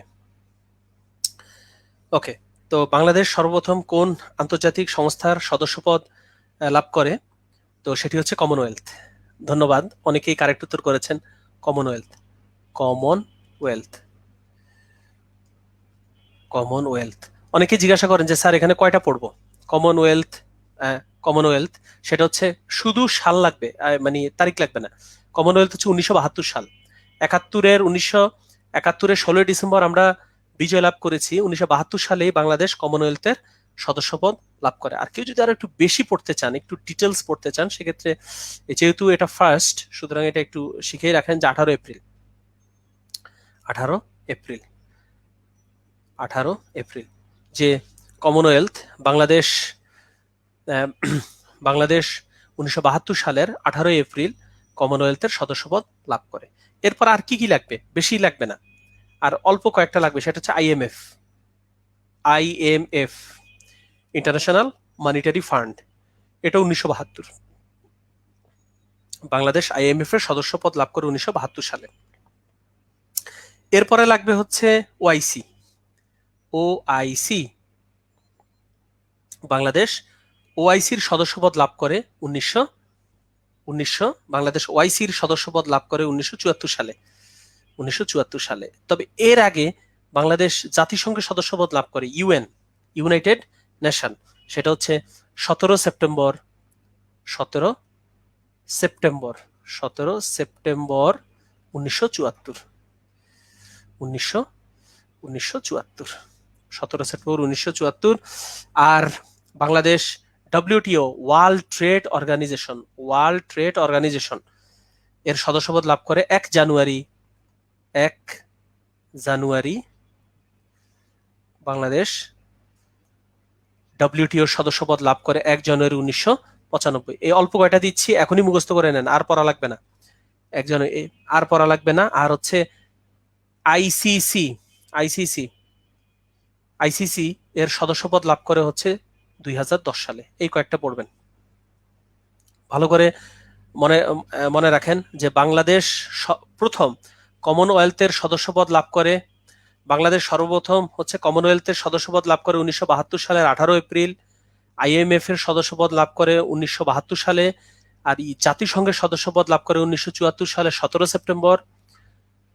বাংলাদেশ জাতিসংঘের সদস্যপদ লাভ করে, বাংলাদেশ জাতিসংঘের সদস্যপদ লাভ করে 1974 সালের 17 সেপ্টেম্বর। ওআইসি এর সদস্যপদ লাভ করে 74-এ।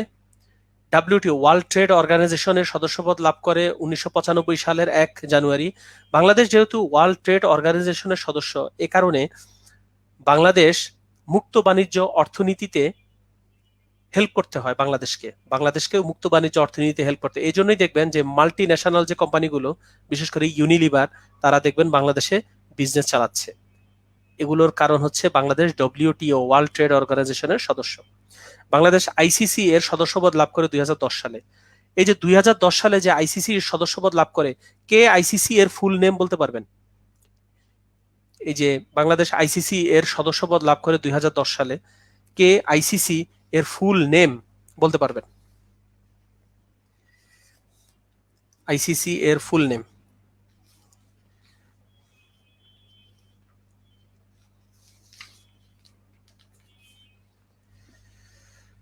আইসিসি বাংলাদেশ 2010 সালে আইসিসি এর সদস্যপদ লাভ করে।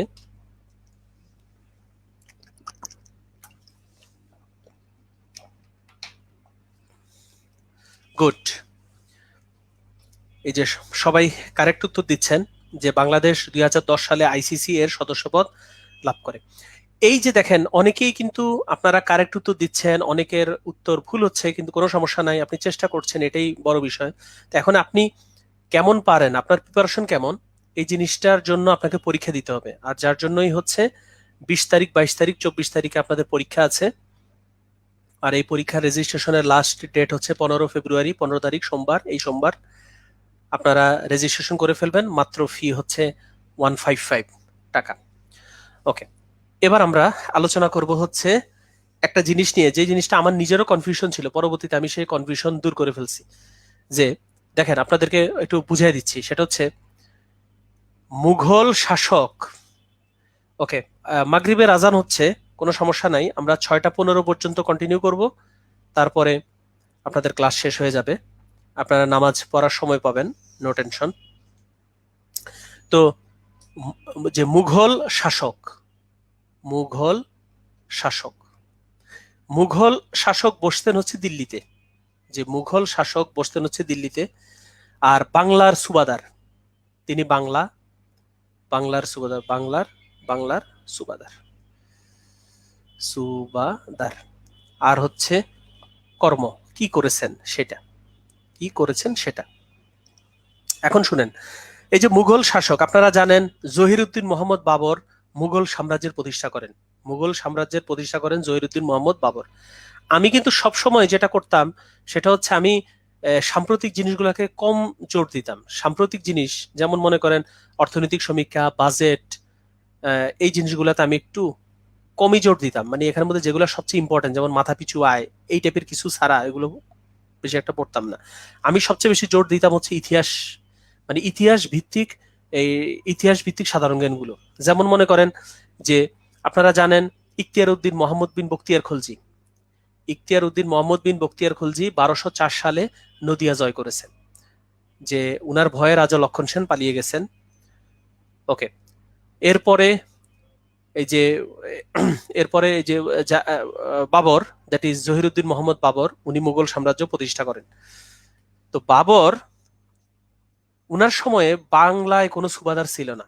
মুঘল শাসকদের নাম মনে রাখার একটা টেকনিক হচ্ছে, আপনারা হয়তো জানেন, বাবার হইল একবার জ্বর, সারিল ঔষধে। আবার বলছি, বাবার হইল একবার জ্বর, বাবার দ্যাট ইজ বাবর, হইল দ্যাট ইজ হুমায়ুন, একবার দ্যাট ইজ আকবর। বাবার হইল একবার জ্বর, জ্বর মানে দ্যাট ইজ জাহাঙ্গীর, জ্বর হচ্ছে জাহাঙ্গীর। বাবার হইল একবার জ্বর, জ্বর হচ্ছে জাহাঙ্গীর। সারিল ঔষধে, সারিল দ্যাট ইজ শাহজাহান, শাহজাহান, আপনি জানেন শাহজাহান হচ্ছেন প্রেমিক পুরুষ, শাহজাহান। তাহলে বাবার হইল একবার জ্বর, সারিল ঔষধে, ঔষধে দ্যাট ইজ আওরঙ্গজেব, ঔষধে, আওরঙ্গজেবকে বলা হয় জিন্দা পীর, আওরঙ্গজেব, আওরঙ্গজেব, আওরঙ্গজেব হচ্ছে জিন্দা পীর। তাহলে আবার বলছি, সেটি হচ্ছে মুঘল সাম্রাজ্যের প্রতিষ্ঠাতা জহিরুদ্দিন মোহাম্মদ বাবর। মুঘল শাসকদের নাম মনে রাখার টেকনিক হচ্ছে বাবার হইল একবার জ্বর, সারিল ঔষধে, বাবার দ্যাট ইজ বাবর, হইল দ্যাট ইজ হুমায়ুন। আপনারা জানেন হুমায়ুন, উনি হচ্ছে সিঁড়ি থেকে পড়ে মারা যান হুমায়ুন। আকবর থেকে শুরু করে বাংলার সুবাদার নিযুক্ত করা হতো। অ্যাকচুয়ালি বাংলার সুবাদার হচ্ছে মুঘল শাসকের আন্ডারে। যেমন ফর এক্সাম্পল, আপনারা যখন বিসিএস ক্যাডার হবেন, সহকারী সার্জন হবেন, আপনারা বিসিএস ক্যাডার হবেন, আপনাকে পোস্টিং দেওয়া হবে ফর এক্সাম্পল নারায়ণগঞ্জের 2500-এ, ফর এক্সাম্পল আপনাকে পোস্টিং দেওয়া হবে নারায়ণগঞ্জের 2500-এ, মানে আপনি নারায়ণগঞ্জের 2500 সেখানের উপজেলা স্বাস্থ্য কমপ্লেক্স ফর এক্সাম্পল, সেখানে আপনি সেবা দেবেন, আপনি স্বাস্থ্য মন্ত্রণালয়ের আন্ডারে। ঠিক এরকম বাংলার সুবাদার হচ্ছে মুঘল শাসকের আন্ডারে। তো বাংলার সুবাদার, আকবর যখন মুঘল শাসক ছিলেন তখন বাংলার সুবাদার ছিলেন হচ্ছে মানসিংহ, মানসিংহ। এই যে মানসিংহ, মানসিংহ উনি 12 ভূঁইয়াদের সাথে যুদ্ধ করেন, 12 ভূঁইয়াদের দমন করতে উনি ব্যর্থ হন, মানে এক কথায় উনি হচ্ছে ব্যর্থ। উনার কর্ম হচ্ছে 12 ভূঁইয়াদের সাথে যুদ্ধ, উনার কর্ম হচ্ছে 12 ভূঁইয়াদের সাথে যুদ্ধ, 12 ভূঁইয়াদের সাথে যুদ্ধ। ওকে ফাইন, তাইলে মনে রাখবেন। দেখেন পরীক্ষায় কিভাবে ক্রিটিক্যাল কোশ্চেন করতে পারে, পরীক্ষায় আসতে পারে যে 12 ভূঁইয়াদের সাথে যুদ্ধ করেন কোন বাংলার সুবাদার, সেক্ষেত্রে মানসিংহ। কিন্তু যদি বলে 12 ভূঁইয়াদের সাথে যুদ্ধ কোন মুঘল শাসকের আমলে হয়েছিল, তখন উত্তর হচ্ছে আকবর। খেয়াল রাখবেন, বিসিএস পরীক্ষার প্রশ্ন চেষ্টা করবেন একটা প্রশ্ন দুইবার পড়ার জন্য। অনেক সময় একবার পড়লে প্রশ্নের মধ্যে যে পেঁচ থাকে সেটা বোঝা যায় না। আপনাদের কাছে রিকোয়েস্ট, আপনারা শুধু বাংলাদেশ বিষয় বলিই না, অন্যান্য বিষয় বলিও আপনারা বিগত বছরের কোশ্চেন দেখেন, কোন কোন জায়গা থেকে কোশ্চেন আসে সেগুলো পড়েন। যেমন ফর এক্সাম্পল বাংলা ক্ষেত্রে আপনারা দেখবেন 38তম বিসিএসে এসেছে যে শাস্তি চন্দরা, যে যে শাস্তি ছোট গল্পের চরিত্র চন্দরা, অর্থাৎ রবীন্দ্রনাথের ছোট গল্প গুলা চরিত্রগুলো ইম্পর্টেন্ট, সুতরাং আপনি সেই চরিত্রগুলো পড়েন। এরকম করে করে আপনি অগ্রসর হন। যেমন একটা কোশ্চেন এসেছিল, দি ওয়ে অফ জাস্টিস কে লিখেছেন? অমর্ত্য সেন। অর্থাৎ বিশ্বের যারা খুবই বিখ্যাত ব্যক্তি তাদের গ্রন্থগুলো ইম্পর্টেন্ট, আত্মজীবনীগুলো ইম্পর্টেন্ট, এগুলো পড়বেন। ওকে, তো মুঘল শাসক যখন জাহাঙ্গীর, তখন বাংলার সুবাদার হচ্ছে ইসলাম খান। আপনাদের এই লাইভ ক্লাসে তো মনে করেন আমি তো শুরুতে বলে নিছি একদম ফুল কোর্স পড়িয়ে দেওয়া যাবে না, তবে কিভাবে পড়লে ভালো হবে সেটা আলোচনা করে দেওয়া যায়। তো সেটাই আলোচনা করে দিচ্ছি, যে কিভাবে বুঝে পড়বেন সেটাই আলোচনা করছি। যখন মুঘল শাসক ছিলেন জাহাঙ্গীর, তখন বাংলার সুবাদার ছিলেন হচ্ছে ইসলাম খান। এখান থেকে একটা কোশ্চেন কমন পেতে পারেন। আপনারা জানেন যে এই বাংলার সুবাদার, মুঘল শাসক আর হচ্ছে ইংরেজ গভর্নরের উপর চমৎকার একটা টিউটোরিয়াল আমার ইউটিউব চ্যানেলে আছে। ইংরেজ গভর্নরদের কি কি পড়তে হবে, চমৎকার একটা টিউটোরিয়াল আমার ইউটিউব চ্যানেলে আছে। আমার ইউটিউব চ্যানেল থেকে আজকেই আপনারা রাতে ওই ব্রিটিশ গভর্নর এই নামে একটা চমৎকার টিউটোরিয়াল আছে, সেখানে আমি ভয়েস দিয়েছি, আপনারা সেই টিউটোরিয়ালটি সবাই দেখবেন। আশা করি 26 তারিখে ইংরেজ গভর্নর আর বাংলা সুবাদার থেকে আপনি কমন পাবেন। ওকে, জাহাঙ্গীর যখন ছিলেন মুঘল শাসক, আপনাদের মনে আছে কিনা ছোটবেলায় টিভিতে আমরা নূরজাহান দেখতাম, যে নূরজাহান যার প্রেমে পাগল হয়ে গেছিল জাহাঙ্গীর, পরবর্তীতে নূরজাহান জাহাঙ্গীরের ওয়াইফও হয়। ওকে, তো এই জাহাঙ্গীর উনি যখন মুঘল শাসক ছিলেন তখন বাংলার সুবাদার হচ্ছে ইসলাম খানের কীর্তি হচ্ছে উনি 12 ভূঁইয়াদের দমন করছে। ওই মানসিংহ তো ব্যর্থ হয়েছে, আর ইসলাম খান উনি 12 ভূঁইয়াদের দমন করছে এবং ঢাকাকে প্রথম রাজধানী করেছেন। আপনারা মনে রাখবেন, ঢাকা প্রথম রাজধানী হয়েছিল 1610 সালে। 1610 সালে ঢাকাকে রাজধানী করেছিলেন এবং উনি ঢাকার নাম রেখেছেন জাহাঙ্গীর নগর। খেয়াল করে দেখেন, এই বড় বড় স্যারদেরকে খুশি করার ট্রেডিশন সেই আজ থেকে 400 বছর আগের ট্রেডিশন, এটা আজকের না। দেখবেন সরকারি চাকরিতে বড় বড় স্যারদেরকে খুশি করার জন্য অনেক গিফট করে, অনেক কিছু দেয় স্যারদের কথা শুনে। এই যে জাহাঙ্গীরনগর, এই যে দেখেন, যখন বাংলার সুবাদার ছিলেন ইসলাম খান, তখন ইসলাম খান এই ঢাকার নাম রাখছে জাহাঙ্গীরনগর। কেন? কারণ ইসলাম খান উনি হচ্ছে মুঘল শাসক জাহাঙ্গীরের আন্ডারে, এ কারণে বাংলার নাম রাখছেন উনি জাহাঙ্গীর। নৌকা বাইচের প্রচলন করেন ইসলাম খান। শাহজাহান যখন ক্ষমতায় ছিলেন, শাহজাহান উনি তো প্রেমিক পুরুষ, জানেন তাজমহল তৈরি করেছেন উনি। তো উনার সন্তান শাহ সুজা হচ্ছে উনার সেকেন্ড সন্তান, শাহ সুজা। এই জন্য উনি সন্তানকেই বাংলার সুবাদার করছেন। কিন্তু উনার সন্তান একজন ব্যর্থ মানুষ, উনি যেটা করেছেন বিনা শুল্কে ইংরেজদের অবাধ বাণিজ্য সুবিধা দিয়েছিলেন। তবে একটা ভালোর কাজ করছে, ঢাকার চক বাজারে যারা পুরান ঢাকায় গেছেন বা থাকেন তারা জানেন ঢাকার চক বাজারে একটা বড় কাটরা আছে, এই বড় কাটরা উনি নির্মাণ করছেন। এটা হচ্ছে ভালো করছেন শাহ সুজা, কিন্তু খারাপ করছেন যেটা বিনা শুল্কে ইংরেজদেরকে অবাধ বাণিজ্য সুবিধা দিয়েছেন। আওরঙ্গজেবের সময় প্রথম বাংলার সুবাদার ছিলেন হচ্ছে মীর জুমলা।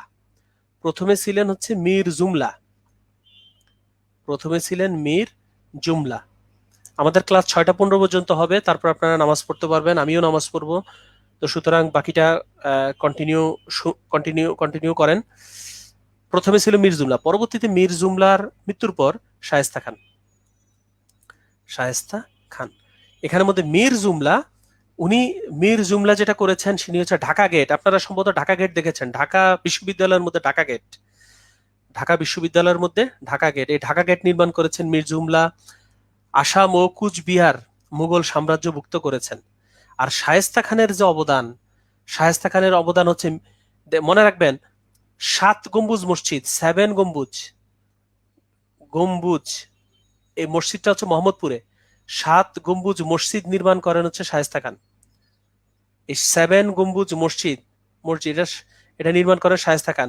আর আপনারা যেটা জানেন 60 গম্বুজ মসজিদ হচ্ছে বাগেরহাটে, ওইটা নির্মাণ করেন হচ্ছে খানজাহান আলী। দেখেন পরীক্ষার হলে কিন্তু কনফিউশন যাতে না হয়। 60 গম্বুজ মসজিদ হচ্ছে বাগেরহাটে নির্মাণ করেছেন খানজাহান আলী। 60 গম্বুজ মসজিদের গম্বুজের সংখ্যা হচ্ছে 81টা। আর 7 গম্বুজ মসজিদ হচ্ছে ঢাকার মোহাম্মদপুরে, ঢাকার মোহাম্মদপুরে। তারপর লালবাগের কেল্লা, অনেকেই গেছেন এখানে, যারা ক্লাস করতেছেন অর্ধেকের বেশি এখানে গেছেন। লালবাগের কেল্লা, এই লালবাগের কেল্লা এ নির্মাণ করেন হচ্ছে শায়েস্তা খান। লালবাগের কেল্লা নির্মাণ করেন শায়েস্তা খান। আর উনি চট্টগ্রামের নাম রাখেন ইসলামাবাদ। তো উনি স্বজনপ্রীতি করেন নাই, মানে ওই যে স্যার, মানে উনার বসের নামে রাখেন নাই। শায়েস্তা খান উনি হচ্ছে চট্টগ্রাম এবং সন্দ্বীপ দখল করেন, চট্টগ্রামের নাম রাখেন ইসলামাবাদ। তাহলে মনে রাখবেন, শায়েস্তা খান চট্টগ্রামের নাম রাখেন ইসলামাবাদ। কিন্তু ইসলাম খান, 2 খান, পরীক্ষা কিন্তু গ্যাঞ্জাম লেগে যায়, একজন ইসলাম খান আর একজন শায়েস্তা খান। তো ইসলাম খান উনি হচ্ছে জাহাঙ্গীরের আন্ডারে ছিলেন, আর শায়েস্তা খান হচ্ছেন আওরঙ্গজেবের মামা। শায়েস্তা খান আওরঙ্গজেবের মামা, শায়েস্তা খান আওরঙ্গজেবের মামা। আওরঙ্গজেব তার মামাকে বাংলার সুবাদার করেছেন। তো মামা ভালো কাজই করছেন, মামা ভালো কাজই করছেন। সেটি হচ্ছে লালবাগের কেল্লা নির্মাণ করেছেন, আমরা ঘুরতে যাইতে পারি। আবার এই শায়েস্তা খান উনি হচ্ছে আওরঙ্গজেবের মামা, আমাদেরও মামা। উনি হচ্ছেন জিন্দা পীর নামে পরিচিত। উনি হচ্ছে 7 গম্বুজ মসজিদ উনি নির্মাণ করেছেন। এভাবে করে যদি আপনি পড়েন, এই যে অনেকেই আপনাদের মধ্যে অনেকেই বলেন স্যার আমার তো মনে থাকে না। মনে থাকবে কিভাবে? আপনি তো ওভাবে করে এটাকে গোছান নাই। আপনি যদি এভাবে করে বুঝে বুঝে পড়েন তাহলে মনে থাকতে বাধ্য। ওকে, তো আমরা আমাদের ক্লাসের অনেকটা শেষ দিকে চলে আসছি, এই জন্য এখন হচ্ছে সাজেশন। এখন হচ্ছে আপনাদেরকে সাজেশন দেব। এখন আপনাদেরকে সাজেশন দেব যে আপনারা এই যে 16 তারিখের আগে মাত্র 14 দিন সময় আছে, কি করবেন। প্রথম আপনাদের রিকোয়েস্ট হচ্ছে আপনারা একটু আমার ইউটিউব চ্যানেলের, মোহাম্মদ ইকবাল হোসেন, আমার ইউটিউব চ্যানেলের নাম হয়তো অনেকেই জানেন। যারা জানেন তারা একটু কমেন্টে একটু আমার ইউটিউব চ্যানেলের নামটা একটু কমেন্ট করে দেন, অন্যরাও দেখুক। আমার ইউটিউব চ্যানেলের নাম একটু কমেন্ট করে দেন, এটা কিন্তু আপনাদের জন্য খুব হেল্পফুল। যে ভিডিওগুলো করেছি, টিউটোরিয়ালগুলো করেছি, এগুলো হচ্ছে বাছাইকৃত টিউটোরিয়াল। যে টপিকগুলো মনে রাখলে বিসিএস এর একটা প্রিপারেশন হয়ে যায়। কারণ আমি জেনারেল বিসিএস এর কথা বলছি, জেনারেল বিসিএস এ 200-তে 120 পেলেই হয়। জেনারেল বিসিএস এর কথা বলছি, 200-তে প্রিলিতে 120 পেলেই হয়। তো 120 পাওয়ার জন্য যে যে টপিকগুলো জানতে হয়, ভালো বুঝে পড়তে হয়, সেসব টপিকগুলো দিয়ে টিউটোরিয়াল করেছি। যারা যারা আমার টিউটোরিয়াল দেখেছেন বা আমার চ্যানেল দেখেছেন তারা একটু কমেন্ট করে দেন চ্যানেলটার নাম কি।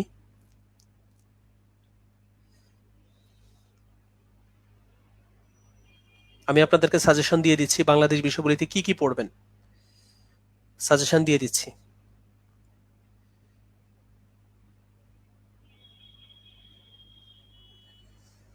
ওকে, দেখেন আমি নিজেই টাইপ করে দিছি যে আমার ইউটিউব চ্যানেলের নাম। সেখানের মধ্যে গাণিতিক যুক্তির 60 ভিডিওস আছে, মানসিক দক্ষতার কিছু আছে, আন্তর্জাতিক বিষয়বলির অনেক ভালো ভালো। আপনারা অবশ্যই আন্তর্জাতিক বিষয়বলির আরব বসন্ত এই টিউটোরিয়ালটি অবশ্যই দেখবেন, এক্সিলেন্ট টিউটোরিয়াল হয়েছে। আর বাংলাদেশ বিষয়বলির উপরে অনেকগুলো টিউটোরিয়াল আছে, বাংলাদেশ বিষয়বলির উপরে, সেই টিউটোরিয়ালগুলো আপনারা দেখবেন। ওকে, এবার হচ্ছে আপনাদের যে যে জিনিসগুলো আপনারা পড়বেন, আমি একটু সংক্ষেপে বলে দিচ্ছি যে যে জিনিসগুলো আপনারা পড়বেন বাংলাদেশ বিষয়বলিতে। তো যে যে বিষয়গুলো আপনারা পড়বেন টিক চিহ্ন দিয়ে দিয়ে লিখে দিচ্ছি। আজকেও বলছি পিসিএ, যেটা হচ্ছে যে বাংলাদেশ আর ভারতের মধ্যে সমুদ্র সীমা নিষ্পত্তি করেছে, ইটলস।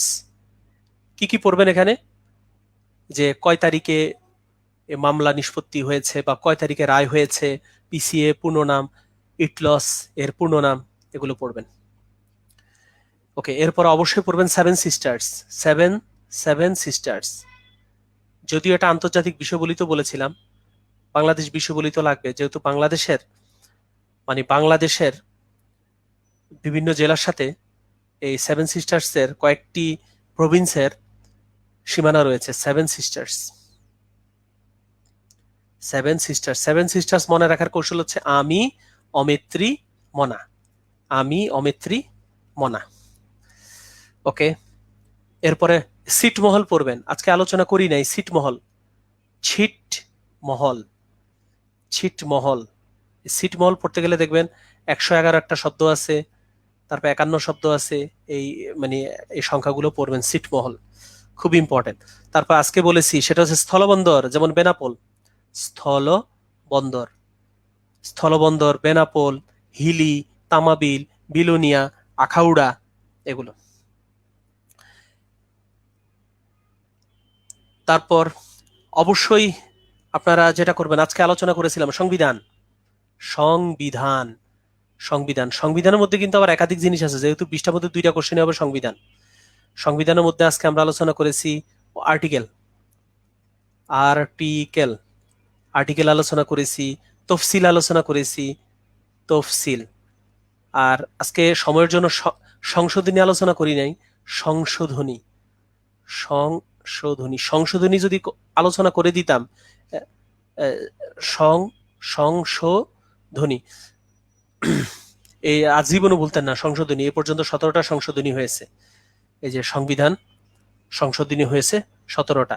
আজকে তফসিল আলোচনা করেছি। তারপর কে কাকে শপথ বাক্য পাঠ করায়, কে কাকে শপথ বাক্য পাঠ করায়, এটা অবশ্যই মনে রাখবেন। যেমন জাতীয় সংসদের স্পিকার মহোদয় এমপিদের শপথ বাক্য পাঠ করান, আর মন্ত্রীদের শপথ বাক্য পাঠ করান হচ্ছে মহামান্য রাষ্ট্রপতি হচ্ছে মন্ত্রীদের শপথ বাক্য পাঠ করান, আর এমপিদের শপথ বাক্য পাঠ করান হচ্ছে মাননীয় স্পিকার।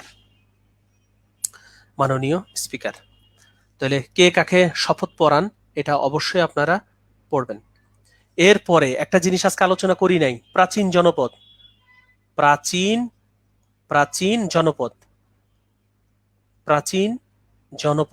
যেমন হচ্ছে আপনারা জানেন হরিকেল হচ্ছে চট্টগ্রাম, সিলেট পার্বত্য এলাকাগুলো হচ্ছে হরিকেল। এগুলো আপনাদের লাগবে। প্রাচীন জনপদ থেকে একটি কোশ্চেন আসতে পারে। সবচেয়ে প্রাচীন জনপদ হচ্ছে পুন্ড্র। ওকে, তারপরে একটু আগে আলোচনা করেছিলাম সেটা হচ্ছে গিয়ে ইংরেজ। এটা আমার ইউটিউব চ্যানেল থেকে দেখবেন। ইংরেজ গভর্নর এটা পড়বেন, ইংরেজ গভর্নর। তারপরে সুবেদার, বাংলার সুবাদার পড়বেন অবশ্যই, খুব ইম্পর্টেন্ট। বাংলার সুবাদার অবশ্যই ইম্পর্টেন্ট, এটা পড়তে হবে। এরপরে ভাষা আন্দোলনের রিলেটেড, এই যে ভাষা আন্দোলনের মধ্যে দেখবেন, পড়তে গেলে দেখবেন ধীরেন্দ্রনাথ ভাষা আন্দোলন, বা এই ভাষা আন্দোলনের উপরে ভিত্তি করে বিভিন্ন কবিতা রচিত হয়েছে। যেমন কাঁদতে আসিনি, ফাঁসির দাবি নিয়ে এসেছি, কে লিখেছেন, এই টাইপের ভাষা আন্দোলন। তারপরে জহির রায়হানেরও ভাষা আন্দোলন নিয়ে আছে, জহির রায়হানের ভাষা আন্দোলন নিয়ে সাহিত্যকর্ম আছে, সে ভাষা আন্দোলন। তারপর 1971 মহান মুক্তিযুদ্ধ। এর আগে যে কিছু জিনিসপত্র যে ঘটেছে, বিশেষ করে 69-এর গণ অভ্যুত্থান, শহীদ আসাদ উনি কবে শহীদ হয়েছেন, শামসুজ্জোহা কবে শহীদ হয়েছেন, শফিউর কবে শহীদ হয়েছেন, এগুলো 69-এর গণ অভ্যুত্থান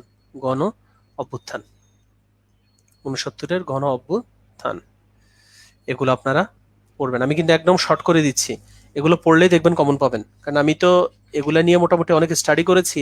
আমার একটা মোটামুটি আইডিয়া হয়ে গেছে যে কোন কোন জায়গা থেকে পরীক্ষায় প্রশ্ন আসে, সেগুলাই আমি আপনাদেরকে এখন বলতেছি। তারপরে এই যে বঙ্গভঙ্গ কবে হয়েছে, বঙ্গভঙ্গ রদ হয়েছে কবে, তখন গভর্নর কে ছিলেন, এই জিনিসগুলো আপনারা দেখবেন।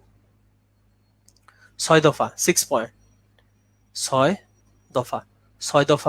6 দফা থেকে পরীক্ষায় প্রশ্ন আসতে পারে। 6 দফা হচ্ছে বাঙালির মুক্তির সনদ, 6 দফা বাঙালির মুক্তির সনদ। ওকে, অবশ্যই নদী। নদী নদী নিয়ে আজকে আলোচনা করেছিলাম। নদী নিয়ে কি কি পড়তে হবে, যে দুইটা নদী কোথায় গিয়ে মিলিত হয়েছে, তারপরে কোন নদীর উপরে কোন বাঁধ সেটা পড়বেন। অবশ্যই উপজাতি পড়বেন, উপজাতি। সবারটা না, ওই যারা বেশি ইম্পর্টেন্ট তারা, যেমন হচ্ছে মনে করেন এই যে চাকমা, হাজং, রাজবংশী, গারো, এদেরটা পড়লেই চলবে, রাখাইন, এদেরটা পড়লেই চলবে। তারপর আজকে তো যে শর্টকাট বলেছি, একটা বলছি গাও, গারো, ওয়াঙ্গালা, আরেকটা আরেকটা আপনাদের বলেছি সাবি, দ্যাট ইজ হচ্ছে চাবিতে হচ্ছে চাকমা, বিজু। এভাবে টেকনিক টেকনিক দিয়ে পড়বেন, এভাবে টেকনিক দিয়ে পড়বেন। তারপর হচ্ছে মানচিত্র, বাংলাদেশের মানচিত্র। মানচিত্র কেন লিখলাম?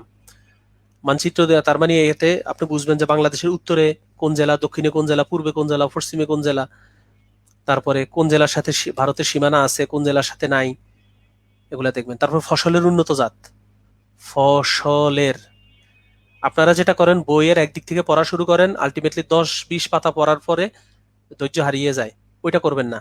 আমি যে টপিকগুলো দিছি, এই টপিক বইতে যে পাতায় আছে সে পাতায় গিয়ে এই টপিকটা পড়লে এরপরের টপিকে চলে যাবেন।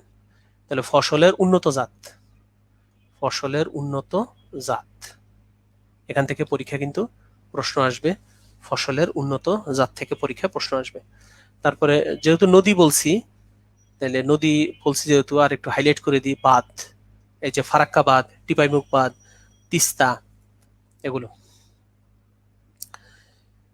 এগুলো পড়বেন। আর হচ্ছে এই যে অনেকেই আপনারা সাম্প্রতিক পড়ছেন, এই জন্য আমি লিখে দিচ্ছি, সেটা হচ্ছে যে অর্থনৈতিক সমীক্ষা, অর্থনৈতিক সমীক্ষা, অর্থনৈতিক সমীক্ষা। অর্থনৈতিক সমীক্ষার মধ্যে এই যে মাথাপিছু, এই যে বাংলাদেশের মাথাপিছু পার ক্যাপিটা ইনকাম কত, এগুলো যেগুলো আছে এই যে তথ্যগুলো পড়বেন। তারপরে বাজেট, এগুলো হচ্ছে সাম্প্রতিকের মধ্যে বাজেট। তবে আমি নিজে সাম্প্রতিক কম পড়তাম, তাও যেহেতু আপনারা অনেকে পড়ে ফেলছেন, যার কারণে আসলে ওই আর বাদ মানে মানা করছি না, পড়লে তো ভালোই, পড়লে।